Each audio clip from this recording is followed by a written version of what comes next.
आप रिकॉर्डिंग भी सेम यहीं पे क्लिक करके पिन दिस। हाँ, तो वीडियो ऑफ करने जा रहा हूँ। यस, चलो। भाई अभिषेक बार बार पूछ रहे हैं कि रिकॉर्डिंग कब तक अवेलेबल होगी। रिकॉर्डिंग ऑटोमेटिक जब प्रोसेस हो जाएगी, अवेलेबल हो जाएगी, हमें मैनुअल अपडेट करने की जरूरत नहीं पड़ेगी। ठीक है अभिषेक? प्रोसेस होने में थोड़ा सा टाइम लगता है क्योंकि 2 घंटे की रिकॉर्डिंग होती है, 1.5 2 घंटे की। ठीक है, ऑन कर देते हैं, कोई दिक्कत नहीं है बीच में। ओके ठीक है, अभी दिख रहा हूँ। बहुत लोग का डिमांड है भाई, दिखोगे तभी पढ़ा होगे अभी। ठीक है, हो गया यार। Next, over riding. दो ऑब्जेक्ट्स को कंपेयर कैसे, क्वालिटी। आपको तबीयत थोड़ा खराब है भाई। अभिषेक बार बार पूछ रहे हैं कि मैं दिखा देता हूँ, चैट मैं देखता जा रहा हूँ। क्या है ना फंडामेंटल ऑफ जावा, क्या क्या फंडामेंटल है वो भी मैं बता दूंगा। स्प्रिंग बूट की सबसे पहली प्री रिक्विजिट यही है, फंडामेंटल ऑफ जावा आपको आनी चाहिए। समझ गए सब लोग? फंडामेंटल ऑफ जावा सबको आनी चाहिए। जैसे variables, control statements, data types, type casting, ये सारे बहुत बेसिक इंपॉर्टेंट टॉपिक्स हैं जो आपको पता होने चाहिए एंड आने चाहिए। मैथड्स, फंक्शंस एंड इससे जो बेसिक फंडामेंटल है वो सब आपको आने चाहिए। और अगर आपको नहीं आते हैं तो भाई आप पढ़ना शुरू कर दीजिए। हमारे यूट्यूब चैनल से पढ़ सकते हो या फिर हमारा पेड कोर्स ऑलरेडी है, ले सकते हो। अगर आप हमारे एग्जिस्टिंग यहाँ पे पढ़ रहे हो तो ऑब्वियस बात एग्जिस्टिंग मेंबर हो तो आपको बहुत सारा डिस्काउंट मिल जाएगा। आप मैम से मांग सकते हो और फंडामेंटल ऑफ कोर जावा वाला कोर्स ले सकते हो, उसमें पूरा डिटेल में कोर जावा पढ़ा रखा है। तो ये बेसिक आपको आनी चाहिए। You should place your picture side by side with your lecture. Okay ठीक है भाई, ये चीज ध्यान रखो यार। ठीक है चलो नेक्स्ट। जब आपको बेसिक फंडामेंटल आ जाएगा उसके बाद आपको ऑब्जेक्ट ओरिएंटेड प्रोग्रामिंग सिस्टम सीखना है। Oops, one of the most important topic, एक और इंपॉर्टेंट टॉपिक है ऑब्जेक्ट ओरिएंटेड प्रोग्रामिंग। ओके, जैसे ऑब्जेक्ट ओरिएंटेड में भी मैं आपको बता दे रहा हूं क्या क्या सीखना है। Class and objects, constructor, constructor क्या होता है, कैसे बनाते हैं, अभी कुछ चीजें मैं आपको सिखाऊंगा अभी इस वीक में, तो थोड़ा रिवाइज करा दूंगा। ठीक है, कंस्ट्रक्टर, पैरामीटराइज कंस्ट्रक्टर क्या होता है, नॉन पैरामीटराइज कंस्ट्रक्टर क्या होता है, ये सब चीज आपको आना चाहिए। Next, overloading, compile time polymorphism कैसे होती है, ओवरलोडिंग कैसे अचीव करता है कंपाइल टाइम पॉलीमॉर्फिज्म, इसके बारे में डिटेल में आपको पता होना चाहिए। Okay, next, inheritance. इनहेरिटेंस क्या होता है, कैसे हम एक क्लास की प्रॉपर्टीज को दूसरे क्लास में ले जाते हैं या एक्सटेंड करते हैं या इनहेरिट करते हैं। Next, overriding. ओवरराइडिंग, एक बार इनहेरिटेंस हो जाएगा तो कैसे चाइल्ड किसी मेथड को ओवरराइड कर सकता है, और ओवरराइडिंग कैसे रन टाइम पॉलीमॉर्फिज्म को कवर या रन टाइम पॉलीमॉर्फिज्म को अचीव करता है, ये भी आपको आना चाहिए। इंटरफेसेस क्या होते हैं, कैसे आप अब्स्ट्रक्शन अचीव कर सकते हो इंटरफेसेस की हेल्प से, इनकैप्सुलेशन वगैरह आपको आना चाहिए। आई होप आप समझ पा रहे हो, इंटरफेसेस, एब्स्ट्रैक्ट क्लासेस, सब चीज आपको आनी चाहिए। पैकेजेस क्या होती हैं, पैकेजेस कैसे बनाते हैं, किसी पैकेज के अंदर रखी गई क्लास को कैसे हम लोग एक्सेस करते हैं। स्ट्रिंग हैंडलिंग क्या है, स्ट्रिंग में जो इंपॉर्टेंट क्लासेस, स्ट्रिंग क्लासेस, उनके मेथड्स, स्ट्रिंग के ऊपर basic operations, string buffer class, string builder class, इन सब चीज को समझना आपकी एक जिम्मेदारी बन जाती है अगर आप एक नागरिक हो जावा वाले, तो ये सब चीज आपको आनी चाहिए। देन सबसे इंपॉर्टेंट कि हाँ, स्ट्रिंग पूल तो आना ही चाहिए भाई। जब आप स्ट्रिंग पढ़ोगे, स्ट्रिंग क्लास पढ़ोगे, स्प्रिंग स्ट्रिंग बिल्डर पढ़ोगे तो स्ट्रिंग पूल तो पढ़ोगे ही पढ़ोगे। ठीक है, तो वो अलग से मैं मेंशन नहीं कर रहा हूँ। अब जैसे सब टॉपिक्स है तो मैं मेंशन नहीं कर रहा हूँ आदित्य। ठीक है, सब टॉपिक्स आप देख लीजिएगा, बट इंपॉर्टेंट है। एक्सेप्शन हैंडलिंग एक बहुत ज्यादा इंपॉर्टेंट टॉपिक है क्योंकि जब आप प्रोग्राम्स बनाते हो तो वहाँ पे रन टाइम पे बहुत सारे एक्सेप्शंस आते हैं, बहुत सारे, एक दो नहीं बहुत सारे। और उन एक्सेप्शंस को कैसे आप हैंडल करते हो, इट्स इंपॉर्टेंट थिंग। सो अगर आपको आता है तो समझ लो भाई। आप खुद सोचो यार, अगर आप बैट लेके ग्राउंड में चले जाओगे, बट अगर कोई ऐसा खतरनाक बॉलर आ गया जिसकी वजह से एरर आ सकती है, तो उसे हैंडल करना आना चाहिए कि नहीं आना चाहिए? हाँ ठीक है, बिल्कुल। क्या नहीं आएगा तो भी चलेगा, अभी वो भी बता दूंगा अरिजीत सिंह, अरिजीत कुमार। ठीक है, तो एक्सेप्शन हैंडलिंग इंपॉर्टेंट है। एक्चुअली कैसे एक्सेप्शन हैंडल करते हैं इतना तो आपको आना ही आना चाहिए। कलेक्शन फ्रेमवर्क एक और बहुत ज़्यादा इंपॉर्टेंट टॉपिक है। और कलेक्शन फ्रेमवर्क एक ऐसा टॉपिक है जो आपको हमेशा यूज होगा। आप जब स्प्रिंग बूट वगैरह पढ़ोगे, जैसे मैं बताता हूँ, आपको किसी फ्रेंड की लिस्ट बनानी है या किसी ऑब्जेक्ट की लिस्ट बनानी है तो आपको लिस्ट क्लासेस पता होनी चाहिए। कैसे किसी कलेक्शन के अंदर रखा डेटा शॉर्ट करना है, सेट, मैप, ये सब चीज़ इंपॉर्टेंट है। ठीक है, तो लिस्ट सेट मैप एटलीस्ट आप इतना तो पढ़ ही लीजिए, उसके बाद ठीक है आप पढ़िए, कोई दिक्कत नहीं। कुछ टॉपिक्स इसमें छोड़ सकते हो, बट शॉर्टिंग लॉजिक्स कैसे इंप्लीमेंट करते हैं, custom sorting logics, comparator comparable जो होता है, ये सब चीज़ कैसे करते हैं। कंपैरेटर कंपैरेबल इंपॉर्टेंट है, बहुत लोग को पता भी होगा what is comparator and comparable. कौन बता सकता है भाई, कोई बता सकता है कंपैरेटर और कंपैरेबल।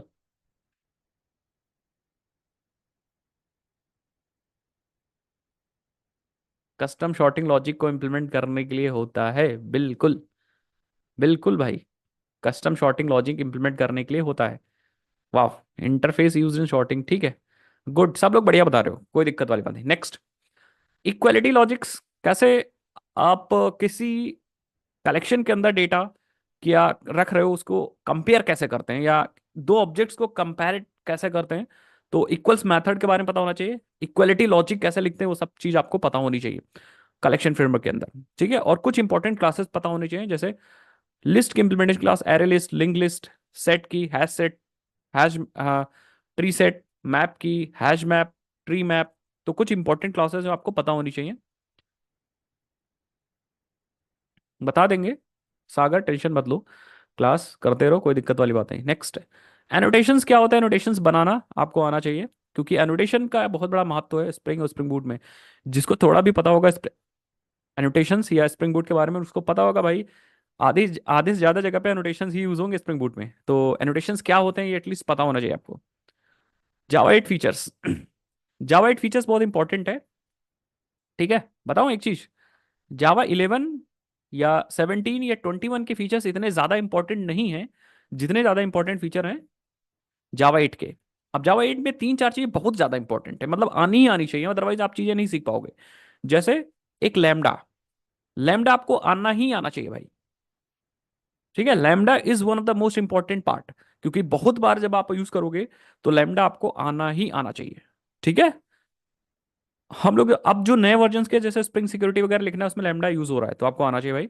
दूसरा, स्ट्रीम एपीआई, जावा 8 के फीचर्स में स्ट्रीम एपीआई आपको आनी चाहिए, ठीक है। तीसरा, कुछ अलग से इंटरफेसेस दिए हैं या क्लासेस दिए हैं उनके बारे में पढ़ना होता है, जैसे फॉर एग्जांपल ऑप्शनल क्लास है, जैसे फॉर एग्जांपल आपको फंक्शंस, वहाँ फंक्शन मिलेगा और बहुत कंज्यूमर मिलेगा, बहुत सारे स्ट्रीम एपीआई में यूज होने वाले फंक्शनल इंटरफेसेस मिलेंगे, तो उसको आपको सीखना पड़ेगा, ठीक है। सो जावा 8 के फीचर्स बहुत ज्यादा इंपॉर्टेंट है। अच्छा, कोई लोग कह रहे हैं कि प्रणव कह रहे हैं but now days asking in interview Java 11 17 and 21।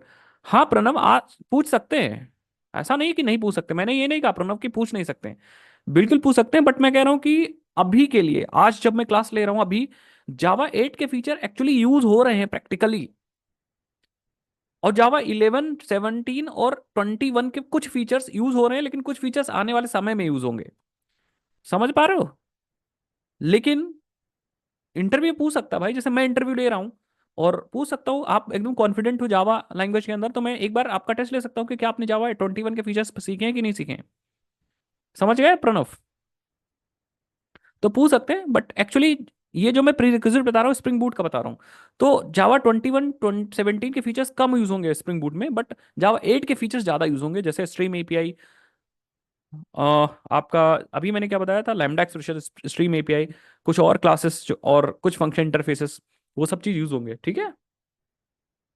एक चीज और इंपॉर्टेंट है, जावा डेटाबेस कनेक्टिविटी। सर ये सब आप कवर करोगे और खुद से करना है, नहीं आदित्य, अच्छा ये चीज कवर करूंगा तो 2 महीने में जावा ही पढ़ाऊंगा फिर कोर जावा ही 3 महीने में पढ़ाऊंगा। क्या लगता है एक वीक में इतना कवर हो पाएगा, नहीं कवर हो पाएगा यार, सेंस ही नहीं बनता कोई। कुछ इंपॉर्टेंट टॉपिक्स कवर करूंगा हाँ, अगर आपको बेसिक्स आती है तो जावा एक हफ्ते के अंदर काफी चीजें सिखा दूंगा, काफी चीजें सिखा दूंगा, ठीक है। तो अभी क्या हम लोग पढ़ेंगे ये चीज मैं बता देता हूँ, आज क्या पढ़ेंगे, नेक्स्ट टर्न पे क्या पढ़ेंगे, और फिर उसके नेक्स्ट टर्न में इस वीक में क्या क्या पढ़ेंगे वो चीज भी मैं बता दूंगा। बट आप खुद सोचो कि इतना सब चीज नहीं कवर कर पाएंगे यार, आप विश्वास नहीं करोगे 4 महीने के अंदर मैंने फंडामेंटल्स ऑफ कोर जावा वाला कोर्स बनाया, 4 4 या 5 महीने के अंदर। तो कैसे हम एक वीक में अंदर कंप्लीट कर, और अभी भी उसमें एक सेक्शन आई थिंक कंप्लीट नहीं है, एक प्रोजेक्ट नहीं कंप्लीट है उसमें, तो वो भी करना है। चलो, तो जावा डेटाबेस कनेक्टिविटी भी इंपॉर्टेंट है, पता क्यों इंपॉर्टेंट है, क्योंकि जब आप प्रोजेक्ट बनाओगे ना, स्प्रिंग बूट माइक्रो सर्विस आप क्यों सीख रहे हो, प्रोजेक्ट ही तो बनाने के लिए यूज कर रहे हो, सीख रहे हो, तो प्रोजेक्ट जब बनाओगे तो वहां पे डेटाबेस की भी जरूरत पड़ेगी, किसकी, डेटाबेस की भी जरूरत पड़ेगी, समझ पा रहे हो? अब डेटाबेस की जरूरत पड़ेगी, तो जावा की सबसे कोर टेक्नोलॉजी जो है डेटाबेस को कनेक्ट करने के लिए वो है जावा डेटाबेस कनेक्टिविटी, जेडीबीसी। तो जेडीबीसी आपको आना जरूरी है। समझ गए सभी लोग? तो एटलीस्ट मैं नहीं कहूंगा अगर आपको पूरा पूरा आता है तो ठीक है, बट थोड़ा बहुत अगर आपको आता है, कनेक्शन बनाना आता है, कनेक्शन बना लेते हो आप, कुछ डेटा रख देते हो डेटाबेस में, इंसर्ट कर देते हो, निकाल लेते हो, सो इट्स ओके, इतना ठीक है। हाँ, क्रेड कर लेते हो ठीक है। और आशुतोष कह रहे हैं हाइबरनेट क्रेड का एग्जांपल बताएंगे क्या? बिल्कुल, मैं जेपीए पढ़ाऊंगा, पूरा पूरा जेपीए पढ़ाऊंगा, बट कोर टेक्नोलॉजी जेडीबीसी नहीं पढ़ा पाऊंगा। तो जब जे, जे, जे, हाइबरनेट हम लोग सीखेंगे जेपीए में, तब आपको मैं सिखाऊंगा क्रेड ऑपरेशन, ठीक है? Sir I am not knowing these concept, नवी नदीम कर। तो पढ़ना स्टार्ट कर दो भाई, एक दिन का गैप मिलेगा, जैसे फॉर एग्जांपल आज, आज मैंने क्लास लिया, कल का गैप है, कल आप चीजें पढ़ लो, पढ़ जाओ, बहुत सारी हैं। परसों मैं क्लास लूंगा, फिर एक दिन का गैप मिल रहा है तो उसको यूटिलाइज करो, आप कोर जावा सीखो, इतने टॉपिक्स बता दिए, इतने सीख लो।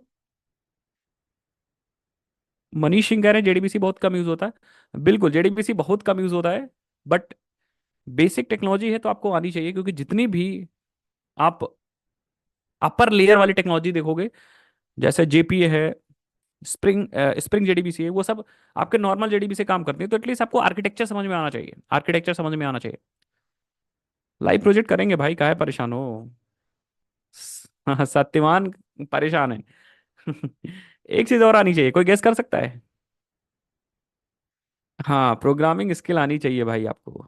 ठीक है, प्रोग्रामिंग स्किल का मतलब है कि आप प्रोग्राम्स बना लेते हो। जैसे मैं अगर आपको दे दूं कि आप, कोई डिजिट है, आपको पहले दो डिजिट के पहले दो नंबर्स निकालने हैं, या फर्स्ट टू डिजिट निकालनी है और लास्ट टू डिजिट निकालनी है, और दोनों को ऐड करना है, तो आपको आ जानी चाहिए, वो चीज़ कर लेनी चाहिए, मतलब प्रोग्रामिंग स्किल आपकी अच्छी होनी चाहिए।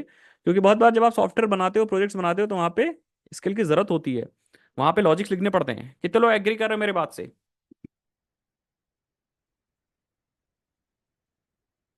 ठीक है, तो ये चीज़ आपको आनी चाहिए। एंड आई नो कि बहुत लोग को आती भी होंगी, नहीं आती तो कोई टेंशन वाली बात आपको नहीं है, मैं बता दूंगा। ठीक है, मैं सिखा दूंगा कुछ चीज़, जितना हो सकेगा, ये सब बेसिक है। दूसरी चीज, और या तो इक्लिप्स इंटेलिजेंट नेटबीन्स में से एक आईडी पे आप जब कोर जावा सीखो तो आप काम कर लो, ये बेटर रहेगा, ठीक है?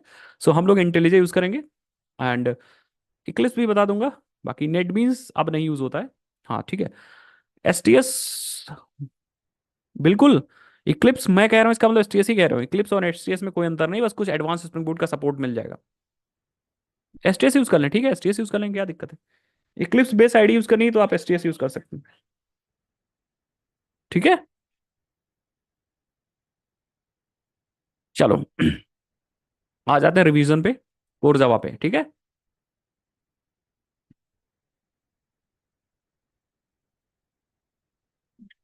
अब सबसे इंपॉर्टेंट चीज सब लोग समझिए, हम लोग इस हफ्ते क्या पढ़ेंगे।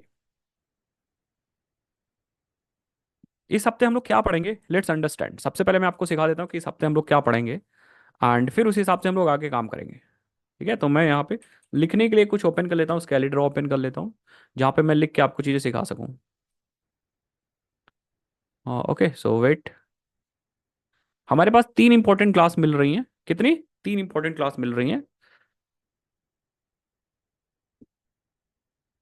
स्क्रीन दिख रही है सबको ना, जो मैं लिख रहा हूँ? थोड़ा सा बड़ा कर लूँ? इतना भी बड़ा नहीं करना है, एक्सेल कर लो। कोर जावा के सीखने के लिए तीन क्लासेस हमें मिल रही हैं। अरे भाई राहुल, मैं दिख जाऊंगा, आप स्क्रीन देखो पहले। ठीक है, मैं पर्सनल आपसे वीडियो चैट कर लूंगा, ठीक है राहुल? सबसे पहले क्लास में आज हम लोग सीखेंगे object oriented programming, object oriented programming. और मैं कोशिश करूंगा पूरा जितना इंपॉर्टेंट है पूरा ऑब्जेक्ट ओरिएंटेड प्रोग्रामिंग सिखा दूं आज ही की क्लास के अंदर। किसी ने अगर ध्यान से सीख लिया, मतलब अगर ध्यान से सारी क्लासेस सीख ली, तो पूरी ऑब्जेक्ट ओरिएंटेड प्रोग्रामिंग ऊप सीख जाएगा। समझ गए ना? Sir there is a personal request, can I get the access of Java so that I can. वो सब बात की बात है भाई, अभी आप मैसेज में बात करिएगा, क्लास के बारे में बात करो, ठीक है? उसके दूसरे दिन, मतलब परसों जब क्लास होगी, तब हम लोग सीखेंगे कलेक्शन फ्रेमवर्क। कलेक्शन फ्रेमवर्क सीख लें परसों, हाँ ठीक है, कलेक्शन फ्रेमवर्क सीखेंगे। और जब इस वीक की लास्ट क्लास होगी, इस वीक की लास्ट क्लास होगी मतलब सैटरडे को, तब हम लोग सीखेंगे जावा 8 न्यू फीचर्स। जावा 8 न्यू फीचर्स। अब जैसे जावा 8 न्यू फीचर्स में क्या क्या मिलेगा आपको, जैसे फॉर एग्जांपल हम लोगों ने बताया था ना, लैम्डा इंपॉर्टेंट है, स्ट्रीम एपीआई इंपॉर्टेंट है, और कुछ इंटरफेसेस हैं जैसे ऑप्शनल वगैरह क्लासेस हैं जो नई आई हैं, यूज होती हैं, तो ये सब चीज़ मैं आपको सिखाऊंगा। ठीक है, तो ये चीज़ हमारा टारगेट रहेगा कि हम लोग इस वीक में ये तीन चीज़ सीख लें। और अगर ये तीन चीज़ आप सीख लोगे ना, दैट मीन्स आप रेडी हो आगे फ्रेमवर्क पे बढ़ने के लिए। और हमने ये बहुत टाइम लगा के सोच के ये तीन टॉपिक निकाले हैं कि कौन से इंपॉर्टेंट है। अब कुछ और इंपॉर्टेंट टॉपिक्स हैं जो टाइम रहता है मैं कवर कर दूंगा या नोट्स भेज दूंगा। जैसे फॉर एग्जांपल समझिए कौन कौन से टॉपिक्स हैं। जैसे एक टॉपिक आ जाता है एक्सेप्शन हैंडलिंग का, ये टॉपिक इंपॉर्टेंट है भाई। तो मैं बता दूंगा 5 मिनट लेके कि क्या चीज इसमें इंपॉर्टेंट है और आपको कैसे यूज करना है, बट हम लोग कवर ये चीज करेंगे। ऑल राइट, क्लियर है एवरीवन? चलें स्टार्ट करें आज की क्लास से, ऑब्जेक्ट ओरिएंटेड प्रोग्रामिंग से स्टार्ट करें। नोट्स आपको मिल जाएगा, टेंशन ना लो भाई, आप हमसे पढ़ रहे हो। ठीक है, और जावा भी मैं आपको ना सिखा पाऊँ तो बेकार है यार। ठीक है, हाँ जावा ना सिखा पाऊँ तो बेकार है, बस आप पढ़िए मन लगा के। ठीक है, मन लगा के पढ़िए पढ़िए, सिखाने की मेरी गारंटी। आज की क्लास 2 घंटे वही 11 बजे तक चलेगी, आई थिंक पौने 11 या डाउट सेशन भी तो होगा, 10:30 के बाद डाउट सेशन होगा। सो हम लोग टाइम भी देखते रहेंगे। चलो चलें स्टार्ट करते हैं।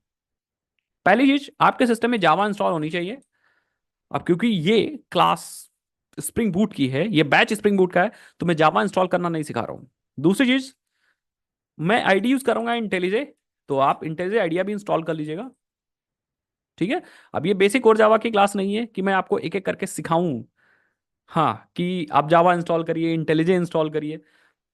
सिंपल सी बात है यार, आप यहाँ पे जाओ, लिख दो जेडी के डाउनलोड, और ओरेकल की साइट ओपन होगी, यहाँ पे जाइए, कौन सा वर्जन डाउनलोड करना है, लेट सपोज 17 डाउनलोड कर लीजिए या 21 डाउनलोड कर लीजिए। 21 डाउनलोड कर लीजिए, जो भी आपको सीखना है कर लीजिए। बट मैं रिकमेंड करूंगा कि आप 21 करिए अभी के लिए, क्योंकि आगे आप स्प्रिंग बूट वगैरह भी सीखोगे। तो 21 डाउनलोड कर लो, अभी बहुत ज्यादा लेटेस्ट वर्जन भी जाओ, एलटीएस पे जाओ, लॉन्ग टर्म सपोर्ट पे जाओ। तो एलटीएस जो है हमारा, आई थिंक 21 एलटीएस वर्जन है। 21 एलटीएस है ना, एक बार देख लो जावा वर्जन हिस्ट्री। भाई स्टेस इंडस्ट्री में कोई यूज नहीं करता। आ, थोड़ा बहुत डीबग करने, ठीक है ठीक है।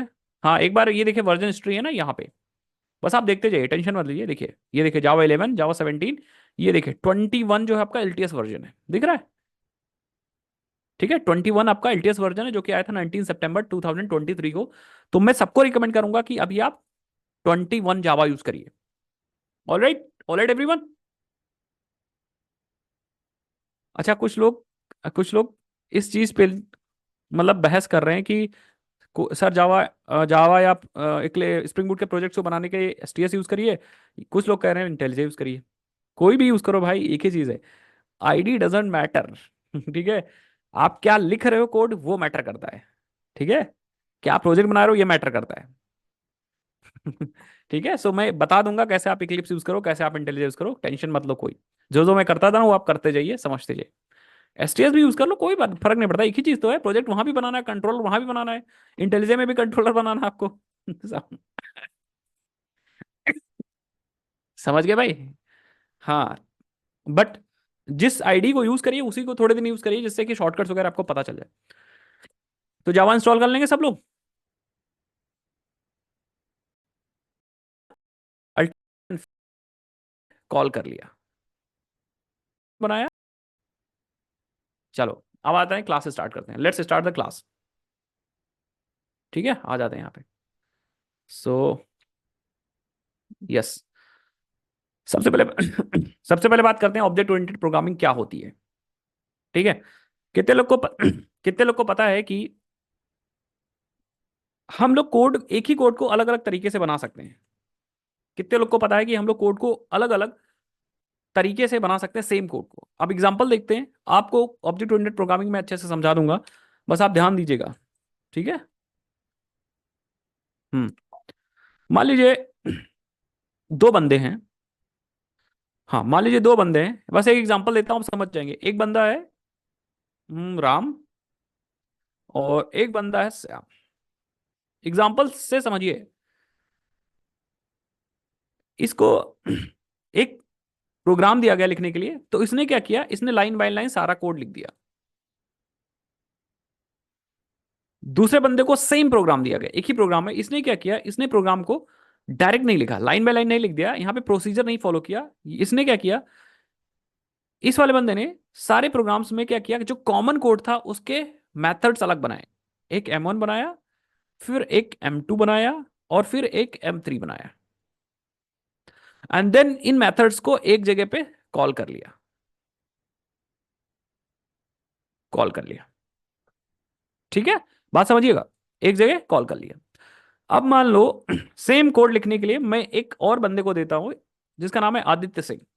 और आदित्य सिंह को मैं यहां बना देता हूं, भाई आदित्य सिंह, आप बुरा मत बनिएगा, ठीक है। आदित्य सिंह, आदित्य सिंह, ठीक है। और इनको भी मैंने सेम कोड लिखने के लिए दे दिया, लेकिन इन्होंने बहुत दिमाग लगाया। इन्होंने क्या किया, इन्होंने सेम कोड को या सेम कोड को लिखने के लिए इन्होंने यूज किया क्लास एंड ऑब्जेक्ट्स। इन्होंने ऑब्जेक्ट्स बनाए, लेकिन ऑब्जेक्ट बनाने के लिए क्लास की जरूरत पड़ी इन्होंने। समझ गए सब लोग मेरी बात? मतलब कोड सेम है, क्वेश्चन एक ही है, बस सॉल्यूशन तीनों लोगों ने अलग अलग तरीके से दिया। अब बात को समझिएगा, ऑब्जेक्ट ओरिएंटेड प्रोग्रामिंग है क्या, इसी से मैं समझा दूंगा पूरा।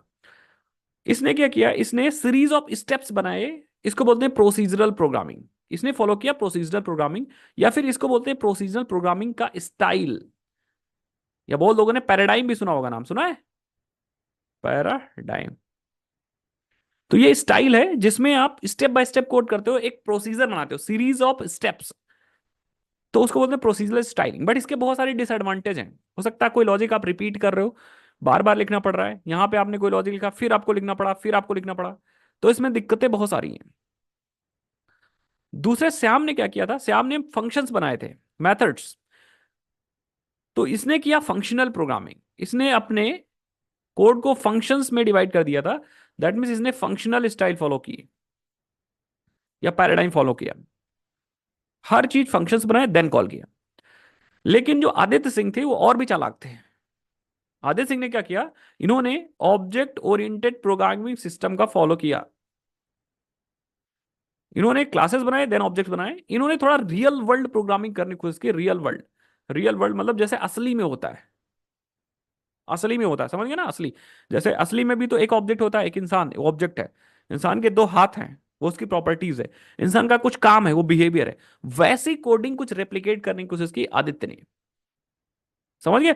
अब आदित्य आदित्य ने अगर वैसी कोडिंग करने की कोशिश की, तो फायदा पता क्या हुआ, आदित्य को रियल वर्ल्ड चीजों का फायदा मिल गया। जैसे फॉर एग्जांपल, इसमें क्लास बन सकता है, ऑब्जेक्ट्स बन सकता है, ऑब्जेक्ट बना बना के हम लोग यूज कर सकते हैं।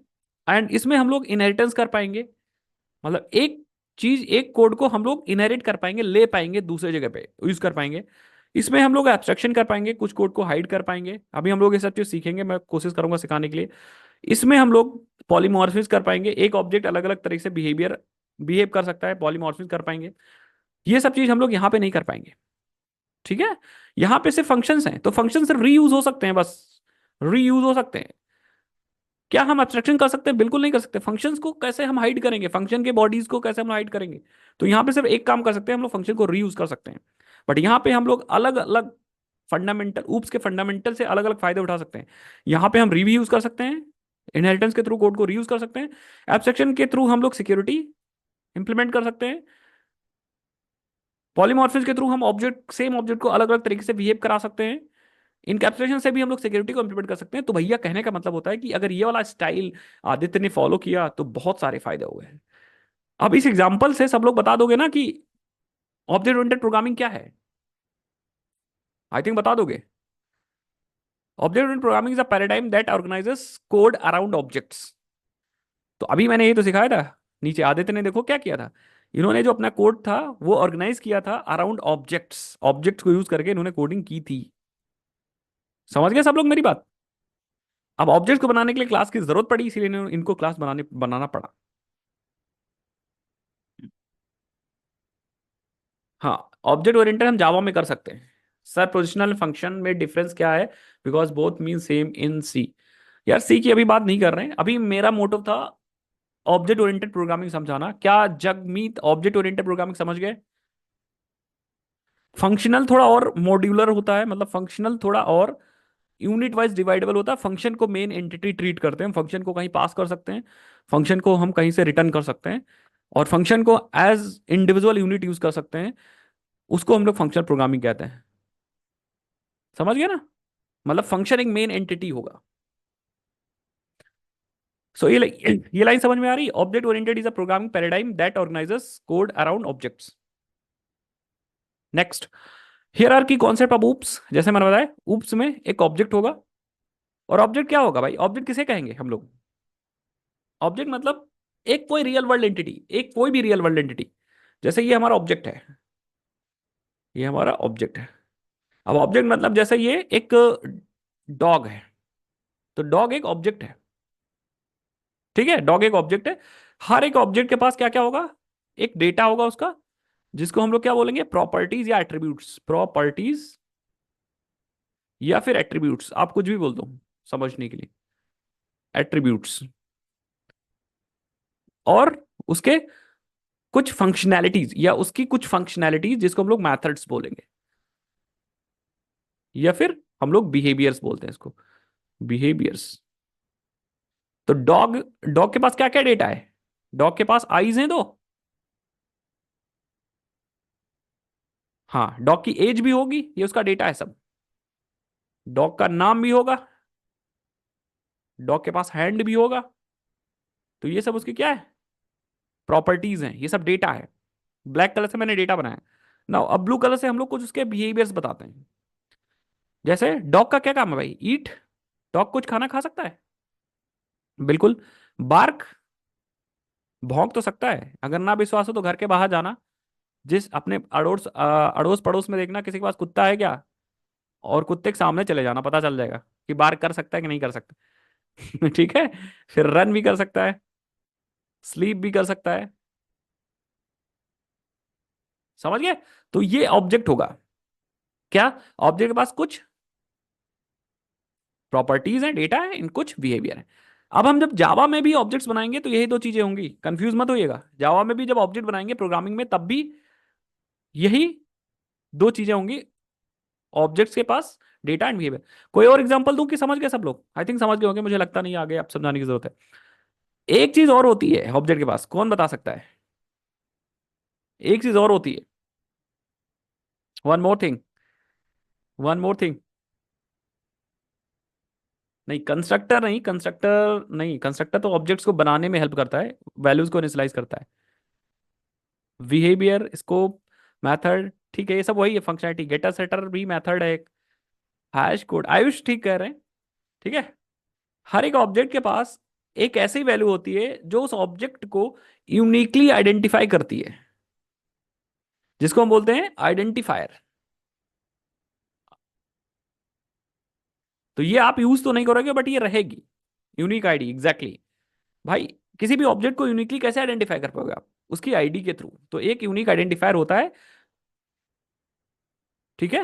हैश कोड, हाँ, जावा में हैश कोड से उसको रिप्रेजेंट करते हैं, तो हैश कोड हर एक ऑब्जेक्ट का अलग अलग होता है। ये चीज याद रखिएगा। समझ गए सभी लोग व्हाट इज ऑब्जेक्ट? नाउ थोड़ा सा डेफिनेशन पे आ जाते हैं, यहां पे देख लीजिए आप। Instance of a class that represent real world entity और the concept object can have properties and behaviour. Exactly same है। अब क्लास पे आते हैं।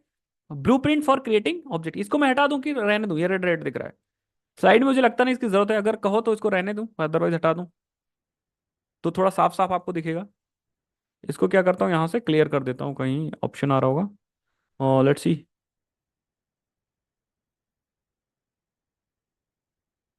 क्लियर कर देता हूँ, इरेज ऑल इनकॉन्सोलेट्स। ठीक है, अब साफ दिख रहा होगा। ठीक है, एग्जैक्टली।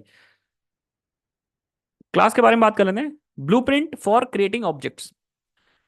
हाँ, जावा में क्या है रूल? जावा का रूल ये कहता है गाइस, समझिए, कि जब भी आप कोई ऑब्जेक्ट बनाओगे, लेट सपोज आपने कहा कि मैं एक स्टूडेंट का ऑब्जेक्ट बनाने वाला हूं। बस कहानी समझिएगा मेरे साथ, कहानी समझिएगा। हमें एक स्टूडेंट का ऑब्जेक्ट बनाना है। किसका? स्टूडेंट का ऑब्जेक्ट बनाना है। समझिए बात को मेरी। और इसके पास कुछ डेटा होगा, जैसे इसके पास नेम है और इसके पास एक ईमेल आईडी है, ईमेल आईडी है। और इसके पास कुछ बिहेवियर है, जैसे फॉर एग्जांपल बिहेवियर को हम ब्लू से ही बनाते हैं, स्टडी। ये चीज हमें बनानी है।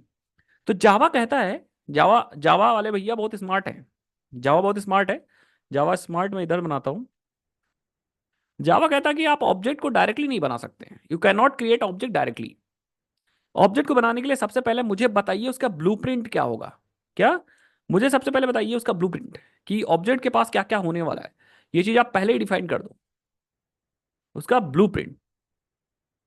ब्लूप्रिंट मतलब आप ऑब्जेक्ट को डायरेक्टली मत बनाइए, सबसे पहला स्टेप क्या करिए, जावा कहता है कि आप उसका ब्लूप्रिंट रेडी करिए। ब्लूप्रिंट मतलब एक टेम्परेरी टेम्पलेट रेडी करिए, या एक टेम्पलेट रेडी करिए। और इसके अंदर बताइए कि हमारे ऑब्जेक्ट के पास क्या क्या होगा। एक नेम होगा, एक ईमेल होगा, और एक स्टडी नामक मेथड होगा। और जब ये टेम्पलेट या ब्लूप्रिंट रेडी हो जाए, तब आप इस टेम्पलेट को यूज करके आप ऑब्जेक्ट्स को क्रिएट करिए। ये रूल है जावा का। एग्जैक्टली वही डेटा मेंबर वही बिहेवियर है, मैंने बता दिया। ये डेटा है और ये बिहेवियर है, मेथड्स। अब हम भी तो स्मार्ट है, क्या कहते हो अभिषेक, हम भी तो स्मार्ट है। हम भी कहेंगे कि भाई हम टेम्पलेट क्यों बनाएं, हम इतना मेहनत क्यों करें, डायरेक्टली ऑब्जेक्ट ना बना दें हम। तो जावा कहेगा नहीं, टेम्पलेट बनाने का फायदा है। टेम्पलेट बनाने का फायदा ये है कि एक बार अगर आप टेम्पलेट बना दोगे, तो आप बहुत सारे ऑब्जेक्ट बना सकते हो, इससे बहुत सारे स्टूडेंट के ऑब्जेक्ट्स बना सकते हो। जितने मर्जी उतने स्टूडेंट बनाओ आप। समझ गए? तो मैं कहूंगा अब हम लोग खुश हो जाएंगे कि हाँ भाई, जावा तुम जो कह रहे हो बहुत अच्छी बात कह रहे हो। हमें एक बार मेहनत करनी है, उसको बार बार यूज करनी है। एक बार हम ऑब्जेक्ट बना, एक क्लास बना लेंगे, ब्लूप्रिंट बना लेंगे, उसी को हम बार बार यूज करके मल्टीपल ऑब्जेक्ट्स बना देंगे। यहाँ नाम हम कर देंगे अमन, और यहाँ नाम हम कर देंगे रमन या राशिद। समझ गए? तो अलग अलग अलग ऑब्जेक्ट्स बन जाएगा एक ही ब्लूप्रिंट से। और इसी ब्लूप्रिंट को हम बोलेंगे क्या? क्लास। क्या बोलेंगे? Class. I think everyone got this point. अगर आपको पहले से आता है तो रिवाइज हो जा रहा है, और आपको बाद में आता है तो ठीक है, बाद में आता है तो आप सीखिए। हाँ, क्लास इज अ ब्लूप्रिंट। जिसको नहीं समझ में आए, बस समराइज करता हूं। जैसे मान लो यहाँ पे आयुष है, जैसे मान लो यहाँ पे आयुष है। एग्जाम्पल थोड़ा बढ़िया दूं ना, आप लोगों से रिलेटेड दूं जिससे आप समझ पाओ। और आयुष को तो बिल्कुल समझ में आ जाएगा। ये है आयुष। आयुष को एक घर बनवाना है, आयुष को एक घर बनवाना है। तो आयुष क्या करेंगे सबसे पहले? बताइए भाई, आप लोग क्या करेंगे आयुष? आयुष के मजे मत लेना कोई। हाँ, आयुष पहले मैप रेडी कराएंगे, जिसको हम लोग हिंदी में नक्शा बोलते हैं। तो ये सबसे पहले दौड़े दौड़े जाएंगे आर्किटेक्ट के पास, और आर्किटेक्ट के बोलेंगे कि भैया एक काम करो, सबसे खतरनाक वाला, खतरनाक वाला जरूर बोलेंगे क्योंकि सब खतरनाक ही बोलते हैं। खतरनाक मतलब अच्छा, अच्छा वाला एक मैप रेडी कर दो। Map, map is basically a blueprint. मतलब हम पहले ही ये देखना चाहते हैं कि हमारे ऑफिस में क्या कैसे बनेगा। समझ गए ना सब लोग?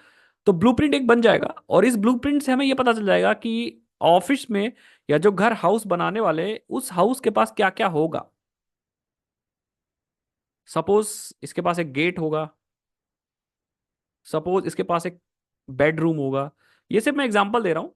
बेडरूम होगा। आपको मैं घर बनाना नहीं सिखा रहा हूँ घर का काम क्या होगा, या किचन का काम क्या होगा, बाथरूम का काम क्या होगा, बेड का काम क्या होगा। ठीक है, स्लीप करना। समझिए मेरी बात को। तो ये सब चीज पहले से पता चल जाएगा। किस कलर का होगा गेट। तो सारी चीजें पहले से पता चल जाएंगी। मतलब सारी चीज हम पहले से ही पता लगा लेंगे कि क्या क्या प्रॉपर्टीज होने वाली है घर की, और क्या क्या बिहेवियर मतलब फंक्शनैलिटी या मेथड्स होने वाले हैं।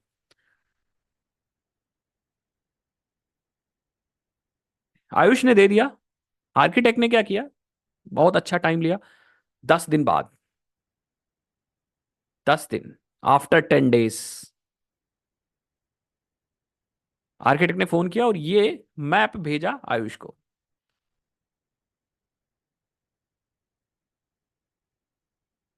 अब आयुष इस मैप को देखेंगे, जब आयुष इस मैप को देखेंगे तो उस मैप के अंदर घर रेडी होगा कि नहीं होगा? ऑब्वियस बात, घर हमारा क्या होगा, इस मैप के अंदर रेडी होगा। उस मैप से एकदम पता चल रहा होगा कि किस डायरेक्शन में एंट्री है, किस डायरेक्शन में एग्जिट है, गाड़ी कहाँ खड़ी करनी है, किचन किधर है, शीशा किधर लगा हुआ है। और आजकल तो एडवांस आ गए हैं ना सब, ऑटो कैड वैड पता नहीं किससे क्या बना देते हैं। समझ रहे हो ना?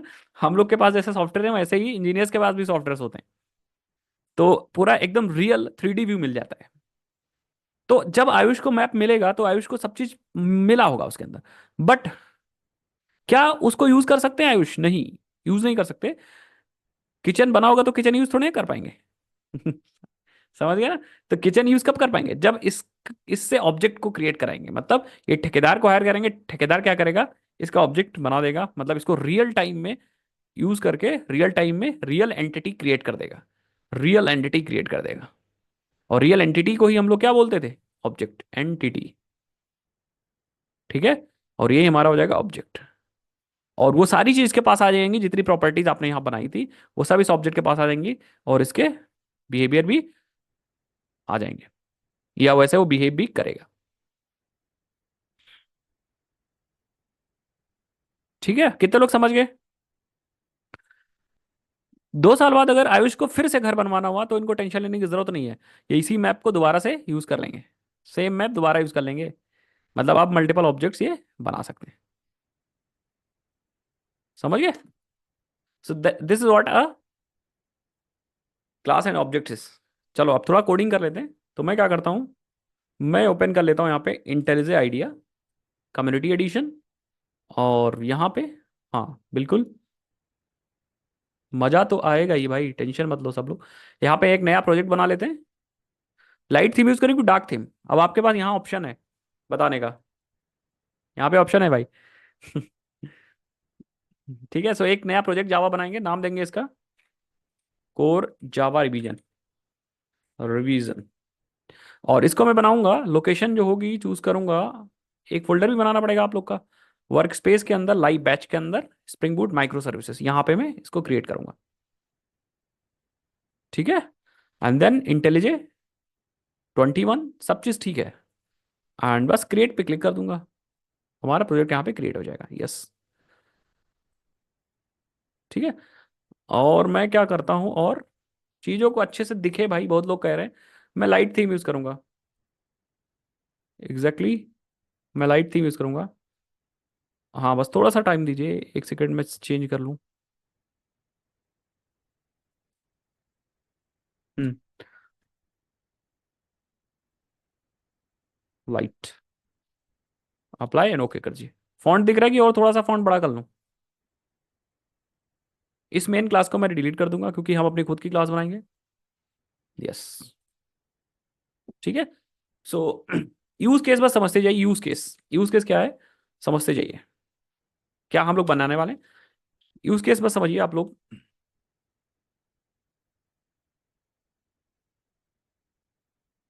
हम लोग क्या बनाएंगे एग्जैक्टली, हम स्टूडेंट का ऑब्जेक्ट बनाने वाले हैं।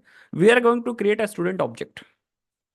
हम एक स्टूडेंट ऑब्जेक्ट बनाने वाले जिसके पास एक नाम होगा, जिसका नाम अमन होगा, और एक ईमेल होगा जिसका नाम, या जिसकी ईमेल होगी aman@gmail.com।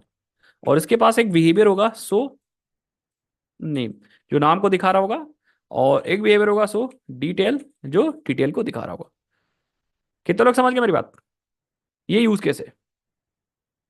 तो जावा का वही रूल हम लोग फॉलो करेंगे। ये जो हमने कहा था जावा बीच में आ जाएगा ना, ऑब्जेक्ट डायरेक्टली मत क्रिएट करो भैया, जावा कह देगा।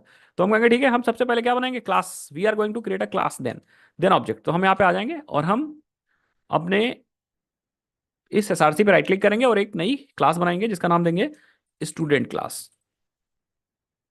अब आप बताओ फॉन्ट सही है कि नहीं? दिख रहा है कि थोड़ा सा बड़ा कर दूं, हल्का सा? परफेक्ट है, ठीक है। अब इसके पास क्या क्या होगा, एक होगा और स्ट्रिंग ईमेल, और एक होगा स्ट्रिंग फोन नंबर। क्या क्या लिया था, ईमेल और नेम, तो स्ट्रिंग नेम। और एक आईडी भी ले लूंगा, इंटीजर स्टूडेंट की आईडी। और 2 मेथड्स ले लेते हैं, पब्लिक वॉइड शो नेम, ये नाम को शो कर रहा होगा, s out and name equal to, और उसका नाम नेम, और शो ऑल में क्या करेंगे, सारी डिटेल शो कर देंगे, पब्लिक वॉइड शो ऑल, और एस आउट सबसे पहले नेम, नेम में नेम, और एस आउट ईमेल में ईमेल लगा देते हैं, email, and S out student ID में स्टूडेंट की आईडी। ये हमारा बन गया ब्लूप्रिंट। ये हमारा क्या बन गया, ब्लूप्रिंट बन गया। अब हम इससे ऑब्जेक्ट बनाएंगे, तो हम एक मेन मेथड बना लेते हैं जहां ऑब्जेक्ट बनाएंगे। ये हमारा मेन मेथड है, मेन क्लास है, एंड इसके अंदर मेन मेथड है। मेन मेथड सबको पता है ना, मेन मेथड किस लिए यूज होती है, कोड को स्टार्ट करने के लिए। तो मेन मेथड हमारा बन गया, यहां से कोड हमारा स्टार्ट हो जाएगा, और जैसे स्टार्ट होगा हम सबसे पहले मैसेज दे देंगे code started, code started, code start हो गया। अब हम ऑब्जेक्ट बनाएंगे, ऑब्जेक्ट ऑब्जेक्ट बनाने के लिए हम लिखते हैं न्यू, एंड देन क्लास का नाम लिखते हैं स्टूडेंट क्लास। यस, हमारा एक स्टूडेंट बन चुका है, स्टूडेंट वन। ये स्टूडेंट है, टाइप मतलब हम लोगों ने ऑब्जेक्ट बनाया स्टूडेंट, तो हमने टाइप भी स्टूडेंट लिया है, ये वेरिएबल लिया है स्टूडेंट टाइप का। अब जितने भी नॉन प्रिमिटिव मतलब क्लास वाले वेरिएबल्स होते हैं उनको हम लोग बोलते हैं रेफरेंस वेरिएबल। तो ये है एक रेफरेंस वेरिएबल, और अगर मैं इंटीजर ऐसा ले लेता एक्स, तो ये इंटीजर की वैल्यू थी, और ये इंटीजर का वेरिएबल है, दैट मींस ये नॉर्मल वेरिएबल है, और ये ऑब्जेक्ट के रेफरेंस को स्टोर कर रहा है, इसीलिए इसको बोलते हैं रेफरेंस वेरिएबल। ये स्टूडेंट क्लास के ऑब्जेक्ट को स्टोर कर रहा है। तो अब हम लोग क्या करेंगे, अब हम लोग student one dot name assign कर सकते हैं Aman, and student one dot email assign कर सकते हैं aman@gmail.com, and student one dot एक चीज और ली थी ना, आईडी असाइन कर सकते हैं, दैट इज कुछ आईडी। एंड देन हम इस स्टूडेंट के बिहेवियर को यूज कर सकते हैं, मतलब student one dot show name and student one dot show all. अब आप रन करिए कोड को, इस पर क्लिक करिए, रन कर दिए। ये देखिए स्टूडेंट वन का नेम जब चलेगा तो ये प्रिंट होगा, इसीलिए मैंने सो नेम में इक्वल टू लगा दिया था, तो ये प्रिंट हुआ है, ये लाइन प्रिंट हुई है इससे। और जब सो ऑल की सॉरी जब सो ऑल मैंने किया है तब सारी चीजें प्रिंट हुई हैं इस स्टूडेंट की। कितने लोग समझ गए, एज सिंपल एज दैट। हाँ मैं बता दूंगा, जैसे जैसे मैं यूज करूंगा बताता रहूंगा, ठीक है। आपको टेंशन नहीं लेना है, चैट करते जाइए, देखिए मैं पढ़ाता भी जा रहा हूँ, चैट के रिप्लाईज भी करता जा रहा हूँ। तो ऐसा मत कोई कहिए कि भैया सर बताते नहीं। और अभी बाद में लास्ट में हम आपको टाइम ही दे देंगे, आप पूछ भी लीजिएगा, ठीक है। चलो आगे बढ़ते हैं। अगर मैं बोलूं कि एक और स्टूडेंट बना दो, जैसे बोलूं एक स्टूडेंट बना दो आयुष, तो हमें एक और ऑब्जेक्ट बनाना है, न्यू स्टूडेंट, और एक नया स्टूडेंट और बन गया, स्टूडेंट टू कर देते हैं इसको।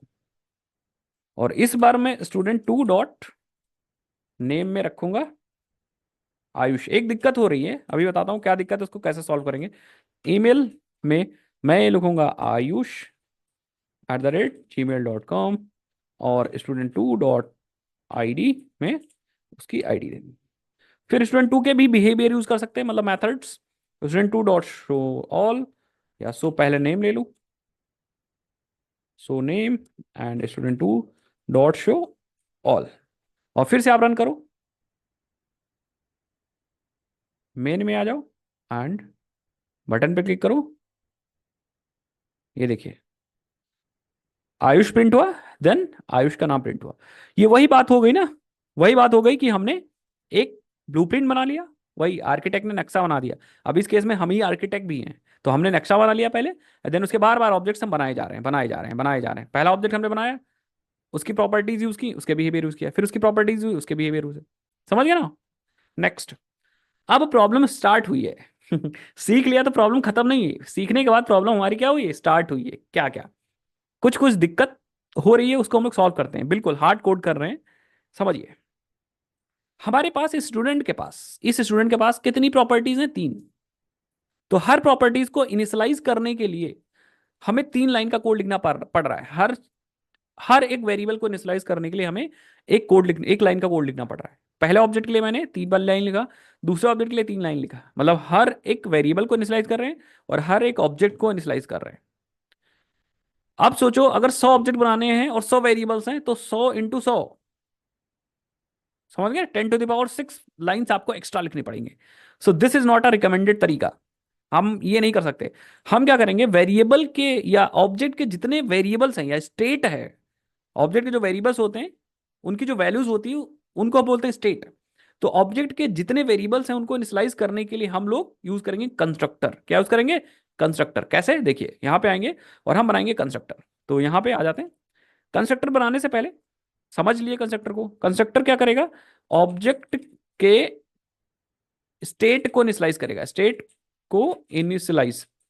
इनिशियलाइज इसलिए कहते हैं इसको, क्यों, क्योंकि ये पहली बार वैल्यू को डाल रहा है, ठीक है, पहली बार, फर्स्ट टाइम।